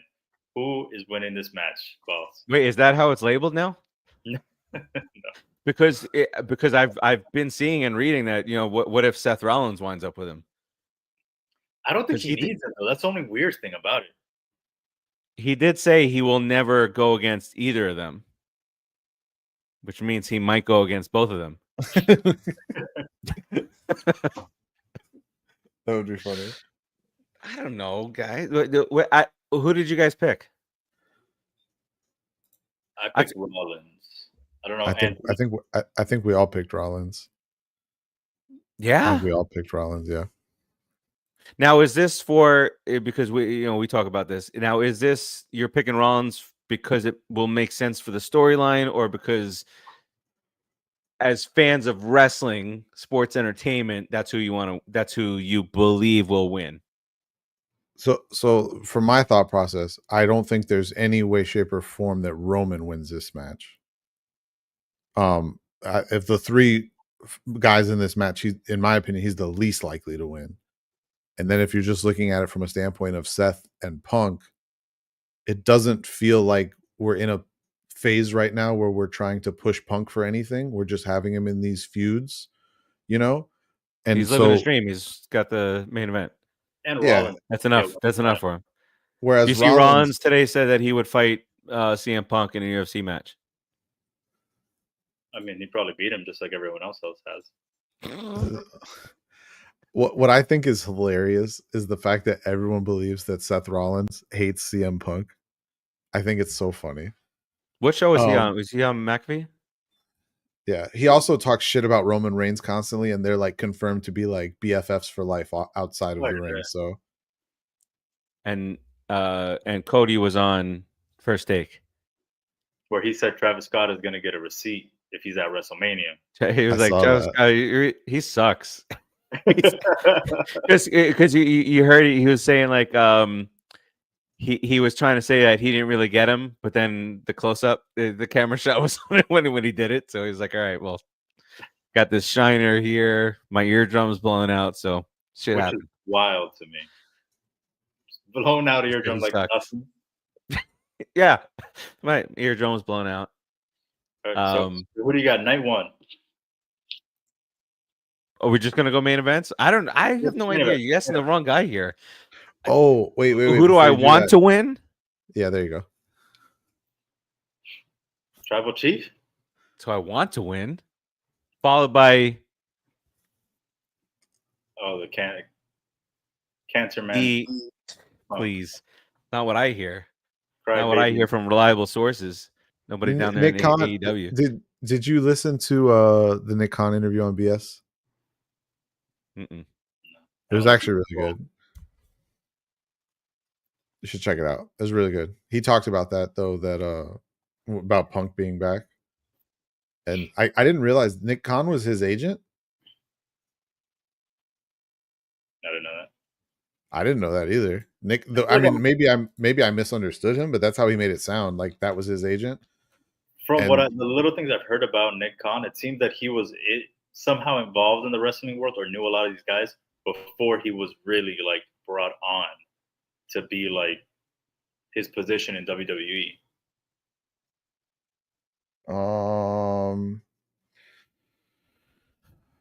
I'm trying to see here if this is. All right, well, Ant figures that out. So you going Tribal Chief. How about night 2?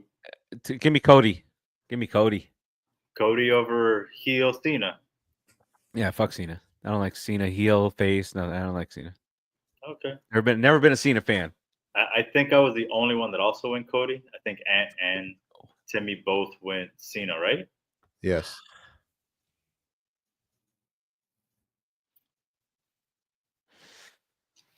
He did not represent any wrestlers, so I don't know. He said he's had a close relationship with CM Punk for over 10 years.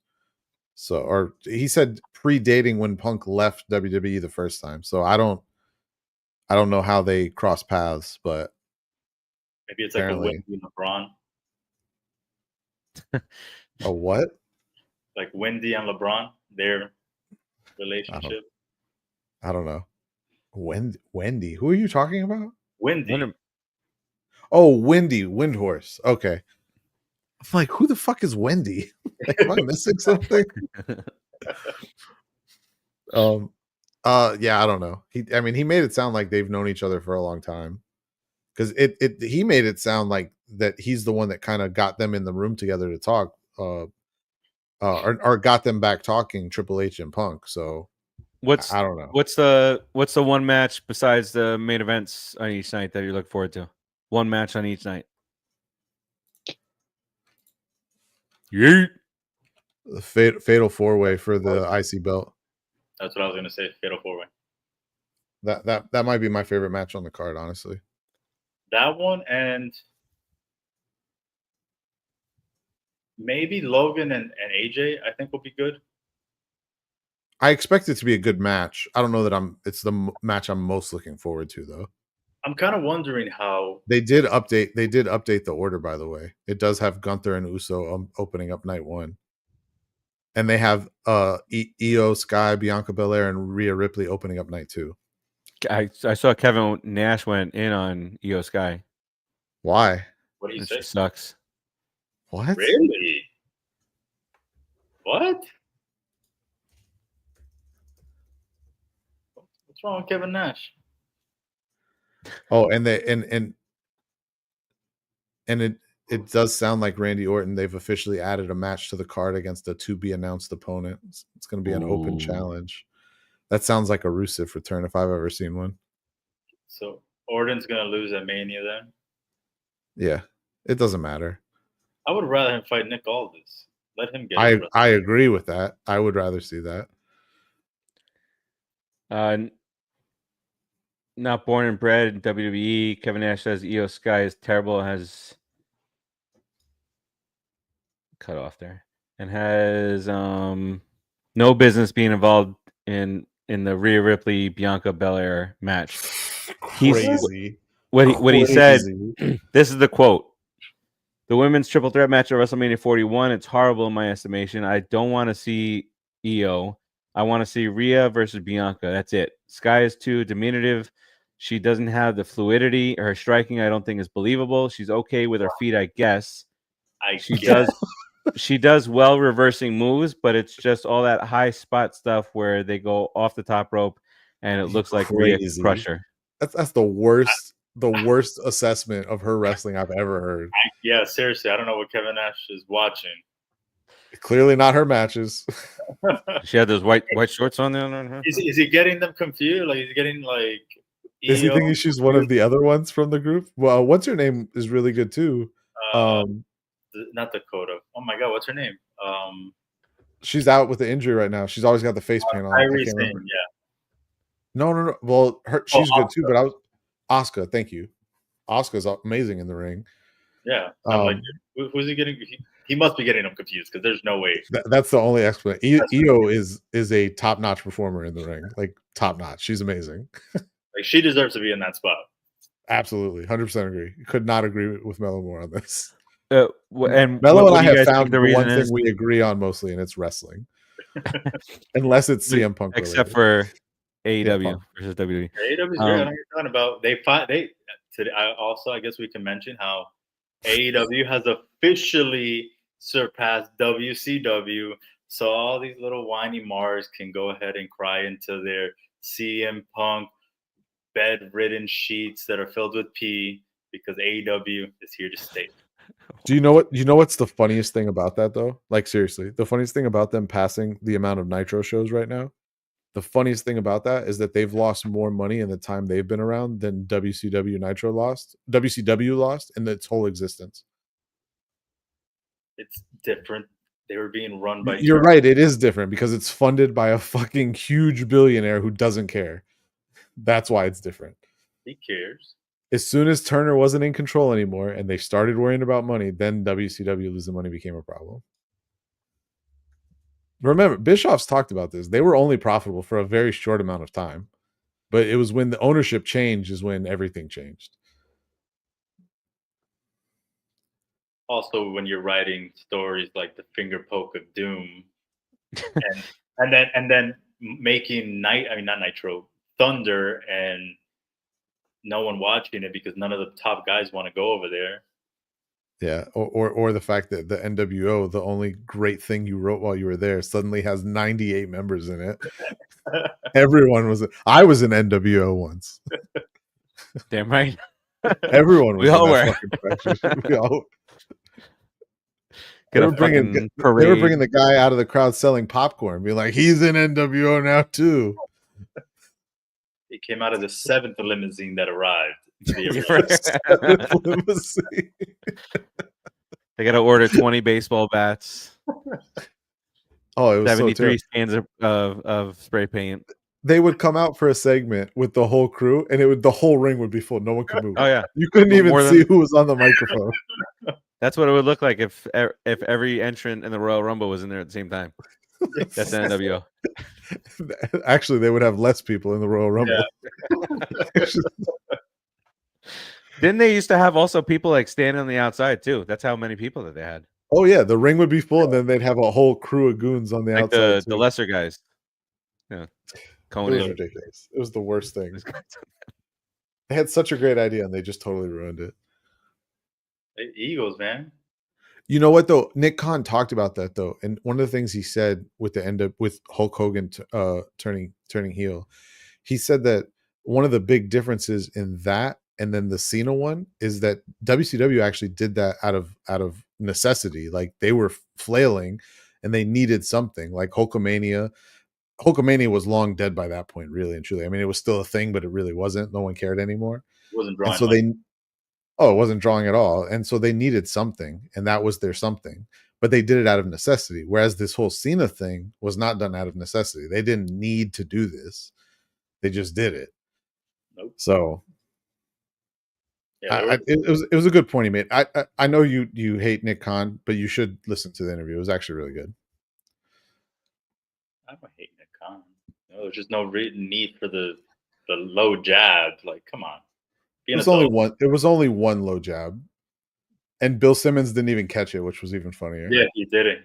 I think he told him right, like, "Oh wow, like that was actually pretty polite," and then he says it and just like completely goes over. Yeah, Simmons did not catch it at all. He totally missed it. I was like, because when he said it, I was like, "Oh shit, that's pretty bad." I mean, a lot of respect for the father who funds it. I was like, "Oh my god." Yeah, that was bad. That was a rough one. Yeah. So it's going to be 7 matches each night, by the way. Oh, because they added the Randy one now. because they added the Randy one, and I think they moved a match from night 2 to night 1. Yeah, they had to have moved something from night 2 to night 1. I just don't know what it was. Oh, it was Cargill and Naomi. So that's in night 2 now? No, it's in night 1 now. It was in night 2 previously. Okay. Right? I think so. Or maybe I'm not sure. One of these matches got moved. I can't figure it out. I know it wasn't the War Raiders versus New Day, and I know it wasn't Mysterio versus El Grande Americano. I'm pretty sure Stratton and Flair were already night 1, and I know the triple threat was Knight and Fatu night 1. I'm not sure. See, it's either the LA Knight. I don't even know any of these matches. No, it had to be night 1 because it wasn't the same night as the Fatal 4. You're right. Okay, so then it is Jay Cargill and Naomi was night 2. They moved it to night 1. Which I don't mind that. No, I'm fine midnight on the East Coast, gentlemen. It's midnight on the East Coast. 10 p.m. Mountain Time. That's right. So, you're right. So this is where we'll insert the infomercials before we start hour 3. Yeah. So I guess the infomercial is going to be. Did you guys hear about this Red Robin burger thing that they were doing? I hate Red Robin. I've never seen Red Robin, but I was pissed. Why do I sat down for dinner and waited 35 minutes and nobody ever came over and we walked out. 35 minutes. That's outrageous. Yeah. For the food, I had a couple of drinks, and I didn't pay for that. I took my family, walked out, and went to the hostess, and I said, "It's been 35 minutes. We haven't gotten any of our food order or anything. I'm leaving. I had 2 whiskeys. Have a good night." Wait, you had the Red Robin? Yeah. They have a bar. They have a full bar. So you didn't pay? You dine and dash? I didn't dash. I told them. I said it's I'm been leaving, 35. and I'm not I had paying. 2 whiskeys. I'm out. Yeah, and my son had a chocolate milk. We're out. You guys did get some service. Yeah, there was like 10 other tables out of In the whole 40. restaurant? Yes, it was not busy. See, I've been And there a few it times was- when they're like swamped and it's taken a few minutes extra, but I've never I was a been little there when disappointed it's because I slow wanted and it's that. taking a while. Wanted a burger. It was the Broward Mall one. The smoked ketchup burger. I forgot what I've it never is. tried any It's of their really burgers good. because I I've left. never tried any of them either. We should do that one night. We should do a taste test a la the 4 Quarters show and do Red Robin burgers. Because I could eat 2 of them right now. I like that idea. Right now. Right now. Yeah, Uber Mike- Eats. Let me get out there. I don't think they closed at midnight. You're out of luck. Bastards. Those bastards. So here's what they were doing today. Well, I guess depending on where you're at, on the 17th at 9 a.m. Mountain Time, they were going to allow you to purchase. I think they were going to have like 1,000 of them. Purchase a burger and bottomless sides card for $20 that you can use once per day for every day in May. That would give you a free burger and bottomless sides. I'm 300 pounds by the end of that month. Yeah, so I was like so hyped for this. I hadn't really heard about it. I told some people at work, so we were all like there trying to get on. Of course, Red Robin probably has like 5 people that visit their website daily. This thing crashed. The entire. I tried for maybe like 25 minutes. I was at work, just like refresh, nothing. It's like the Popeyes chicken line. Yep, horrible. Back in the day. And eventually, someone got it. I was like, I wonder if they had these like sneaker bots that somehow just went and bought all these things for $20. I'm like, 100%. so pissed. I was like, you know what? If there's a website that sells something, there's a bot that goes There's a along bot. with it. I promise you. Yep. As someone who used to do that, trust me, there is one. I was highly pissed at Red Robin. Still have never had it. I don't know if I want it anymore. You see, we had bad experience and we don't want none of that shit no more. But we should try it. It's not. I'll be honest with you. Like I'm not gonna like act like it's like the greatest burger place ever. So like you're not missing that much. Like you'll live. So I'll stick with Bud Records. I got Shake Shack. I haven't had Fuddruckers in forever. Love Fuddruckers. There's no Fuddruckers around me. Fucking love Fuddruckers. Did Sawgrass have a Fuddruckers? Steve, you live in Sawgrass. Just fucking hop on 75 and go down to Pines. There's one right there. Is there really? Yeah, right off of Pines Boulevard. No, yeah, there's open. That's the closest one. Just open. They were there when I was fucking living there. I used to go there all the time. I thought you said they just opened. I was like, no, they didn't. They've been open for like 20 years. No. The one I remember is the one in Fort Lauderdale. And was it US 1? The one I remember as a kid. The one I remember as a kid was on University and Sunrise. But that closed. That's been closed a long time ago. My grandma lives 2 minutes from there, and when I was a kid and I would go stay at my grandma's house, she used to take me to Fuddruckers. I used to love it. We reviewed this already when you were 3 minutes away from my house, eating at Lester's Diner. I do like Lester's. No, but yeah, so that's the closest one. The next closest one is Hialeah. And Steve did Lester's menu grow since the last time I went there? Did what? Did Lester's menu grow since the last time because before I went there, it was the last weekend. Before I ate there last weekend, that was the first time I ate Lester's in 15 years probably. And it felt like their menu was a lot bigger than I remember. I'm sure. There was like 900 items on that menu. I was like, holy breakfast fuck. Is great there. Breakfast is so good there. You know, I actually did not get breakfast. I got a gyro and it was actually solid. I was very happy. Are they good there? It's not the best gyro I've ever had, but for getting a gyro at a diner, I was like, this was actually solid. I'm pretty happy. And service is usually pretty good there. Service was great, actually. Service was really good. Yeah. Oh, I got soup. I got cream of broccoli soup. Delicious. Highly recommend. Not my go-to. Not mine either, but a soup came with the meal. What made you... So there's a lot of people out there that just stick to their guns about what they order there, and then you're just like randomly out here ordering broccoli soup. Well, I had to get a soup. I didn't want a salad because I saw the salad. What other soups were available? Chicken noodle. Chicken noodle. I'm not fucking sick. I don't need chicken noodle soup. I wanted. It's going to prevent you from getting sick. Broccoli's going to make you fart. I've had chicken noodle in the last 6 months, so I prevented my illnesses. I'm good. You've got you. Like a shot. You just have a bowl of chicken noodle once every 6 months, and you're fine. If only I had a shot every 6 months. No, I was gonna get. They don't have a fucking French toast breakfast. What the hell? That's all. Listen, I know everyone has this whole pancake waffle debate. We cannot be going into this team French toast. I am starving right now. Not even bringing French toast because they don't deserve to be even top 3, probably. I don't know that we can be friends anymore. Oh, I missed something. Who doesn't deserve to be top 3? French toast. Toast? Who's top 3? Like in general. Wait. It doesn't. Wait, you said or waffles. Oh, in general of food. I thought you meant at a specific place. Okay, No, what? I just meant like breakfast. Like, are you gonna get waffles? French toast? You got third. Have you ever had? Speaking of the Jewish people that we were talking about earlier, have you ever had challah bread as French toast? Excellent. I can't say I have. So good. It's really good. It's really good. I have had it. I'm not gonna lie. When it comes to I consider myself a French toast connoisseur. I've had French toast of so many different varieties. If you ever, it's not too far from you, Steve. If you ever want to go to a really good breakfast spot, Christoph's Cafe, Pine Island in 84 in the public shopping center. I actually used to. Olaf's friend. Olaf's friend, Christoph.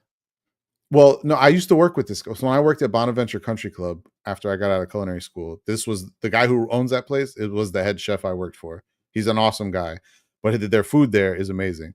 They have stuffed French toast that they alternate. So they have like different varieties of stuffed French toast on the menu.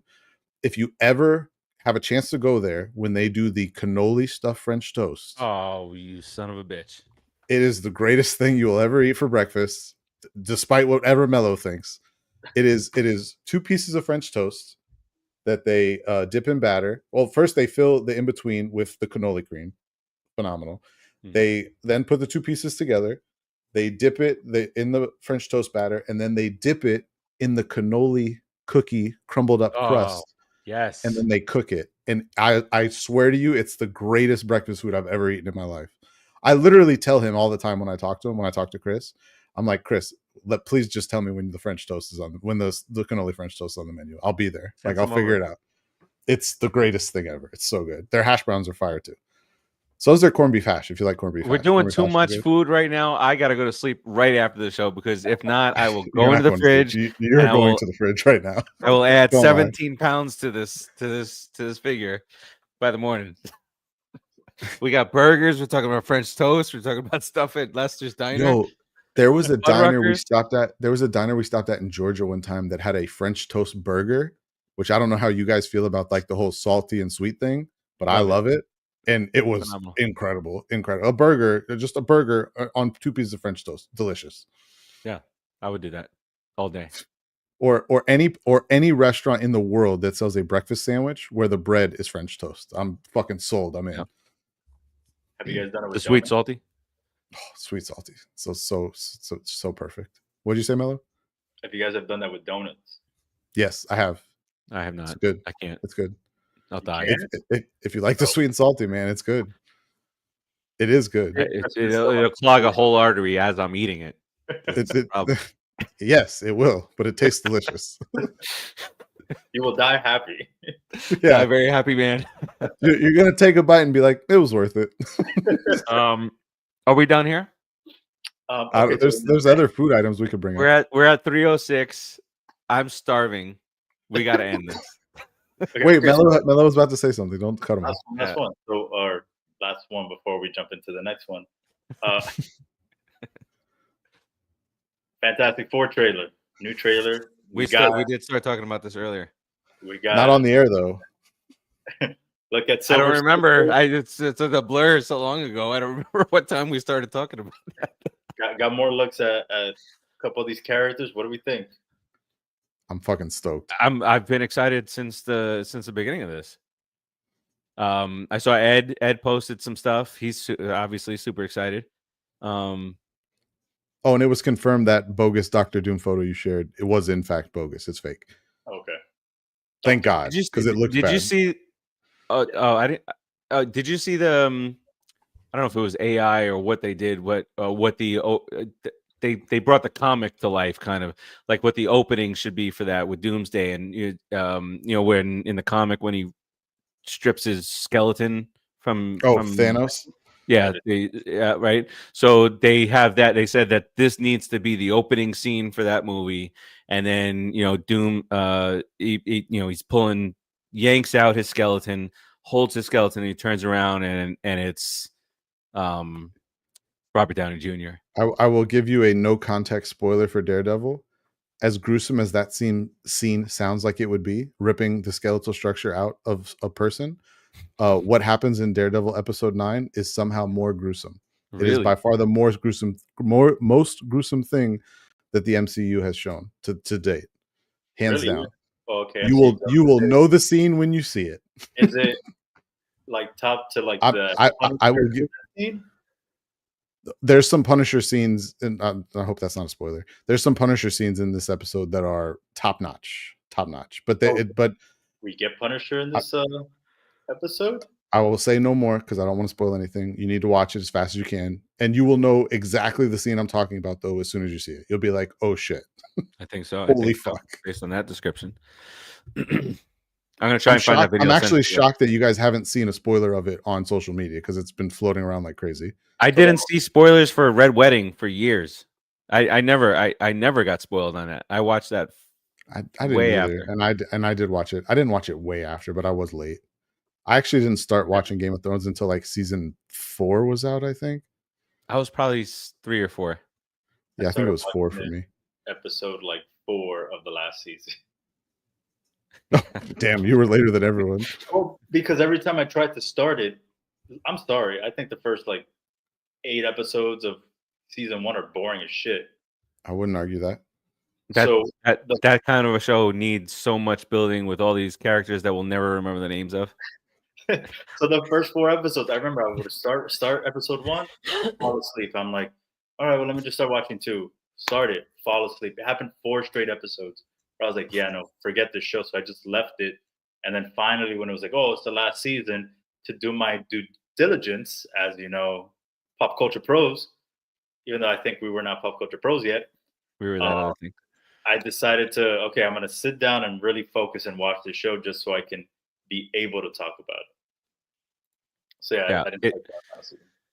And then it goes on to be some of the best television that again you're like, oh, what's his name did this to what's his name and what's her name did this to that because you can't remember all the freaking names. At least worse for me. It's way too many names. It is. It's too much. Too many You start names. talking about the blonde with this and the little guy and this and that. Pascal, I forgot what his character's name was.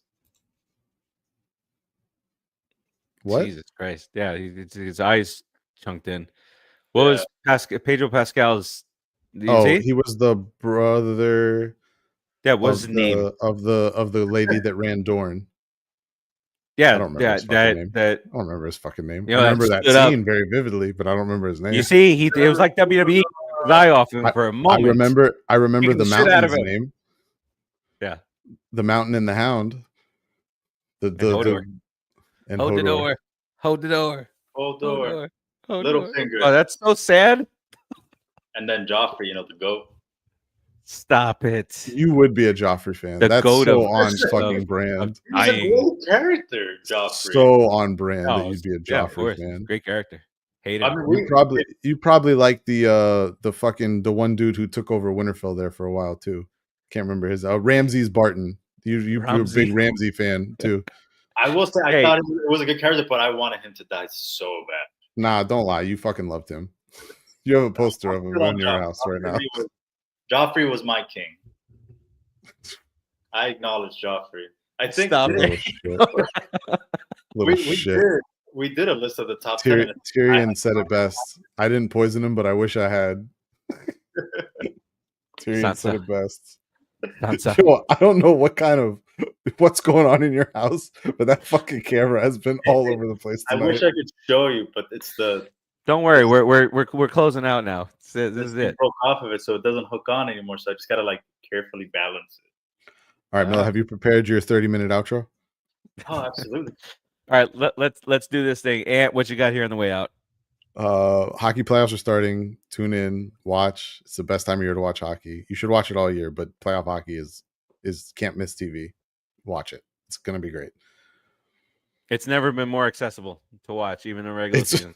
It's on True TV. It's everywhere. Hey, what's going on? Real quick, what did I hear about the NBA today? What do I you don't mean? know. What did you hear about the NBA today? Don't know how we're supposed to answer that.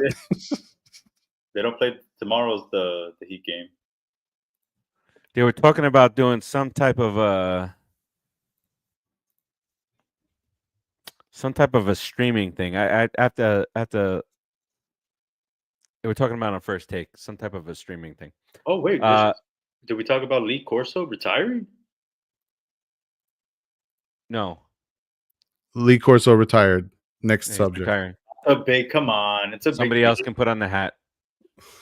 No, I think they got to retire that. No, the mascot. It's going to be Pat McAfee. I don't think Pat would take that over. What do you mean? He's passing the torch. That should be the first college game day. Should be Corso on there with the hat, hand it to like when Undertaker and Bray Wyatt when he fed him. What's his name? What was it? LA Knight. It was LA Knight. Wait, and yeah, I don't remember. Yeah, and they kind of did that passing the torch thing on Raw. All right, it was LA Knight. RP. Somebody was just making fun of LA Knight too. Was it? I think it was also Kevin Nash. Probably. No, they go back for years. Oh, did they? Okay. What was the word? Oh, he said something about a noun. Kevin Nash once said in WCW, and then LA Knight made a reference to it. Yeah, okay. That I remember something about it now. Yeah, I couldn't remember that, but it was him. Kevin, that's good. Sorry, Kevin Nash turn into the next Brett. Burying people after. Well, there's a difference because Brett hates everybody. Kevin Nash probably just hates the new school stuff. No, Brett doesn't hate it. Brett loves Stone Cold. Brett loves some of these guys. I think it's funny how who was it that voted, or was it WWE or something, had voted what the best match at WrestleMania of all time was, and somehow that's not the match that's getting inducted for the first time ever. I sent that today. The best match of all time Oh. was Undertaker Michaels, but they're inducting Bret Hart Austin. That was not the best match. Which one? Which one? Undertaker, Shawn Michaels. How was it not? We sure about that? Yeah, I'm positive about that. Didn't we? What is the best? Didn't we do our rankings of WrestleMania matches a few years back, Melo? Were you a part of that? I don't think we did. Yeah, no, for sure. Definitely, for sure. Matches? Yeah. No, we did WrestleManias. Did we do Yeah, we said okay, that one I remember, but we also did matches. We said 17 was the best. I think overall. Yeah. We talked about that. But this was really early on in Pop Culture Pros. So, whatever. All right, Melo, what you got here on the way out? Another Week or so. Tired. Good. I'm glad I was able to catch, the I don't even want to say the back half because I feel like I was here for 2/3 of You were here for most of the show. Yeah. 3 hours and 15 minutes. I got in at about to be an hour, so Timmy T was like the bushwhackers today in the Royal Rumble. Came in, right back out. I'm glad I was able to hop in. I got out, I guess, a little bit early. I left after the 7th inning stretch, so they made me do that nonsense. Yeah. But yeah, and well, next week I'm off, and so what time are we coming on? Next week's a big week. We got draft night. So draft night. Oh, so we won't have a show before then, will we? Not unless we can do back-to-backs. WrestleMania recap. Feel like it has to happen. Draft. Are we getting on before draft? Like early on before draft to talk through the draft? If we get on before the draft, it can only be like, what time does the draft start? 8? 8. Oh, that's right. And you have to see if work is gonna hold you hostage. No, fuck work. What? Who said that? Well, and then Friday. It's draft night. Been trying to find out national holiday. Another work. They should pay you to not be there. It's draft night. What time does it start though? Is it 8? Are we sure? 8 o'clock. I think so. And then Friday is movie theater night. It is 8. Okay, cool. Why? What are you watching at the theater? Revenge of the Sith. Oh shit! Yeah, Timmy's there. I do not have tickets. Next week is a big pop culture week. I did not get tickets for that. I'm not going to be able to get tickets now. You don't think so? What theaters is it even playing at? Hold on. Let me pull up Fandango. I know the Regal up here is showing it. Coming soon. Here it is. Revenge of the Sith. Pre-sale. No, stop moving. You're going to knock that camera over. Oh, no. There is still. Okay. I might do that then. I probably have to do it Friday, though. I can't do it Thursday. You can't do it Thursday. It's draft night.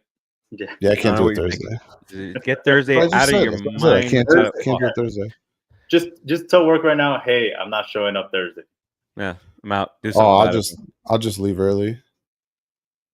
Deal with it. Yo, all right. We'll talk about it off air. All right, that does it for this. It might be my longest episode of Unsportsmanlike Conduct 318. Melo, we got Steve to do a 3-hour episode. Yes. Timmy's gonna find out about this in the morning, and he's gonna wonder what happened, how this happened, how it transpired, what went down. What the hell did we talk about for 3 hours and 18 minutes? But that does it for us this week. We'll keep updated on everything that's going on in the world of pop culture and sports in the group. And next week, this weekend is NBA playoffs, NHL playoffs, and into next week is the draft and WrestleMania weekend. A whole shit ton of stuff's going on. But we try to keep you updated as best we can. Until next week, until draft night. Peace out, everybody. Talk to you later. Mahomes plays it.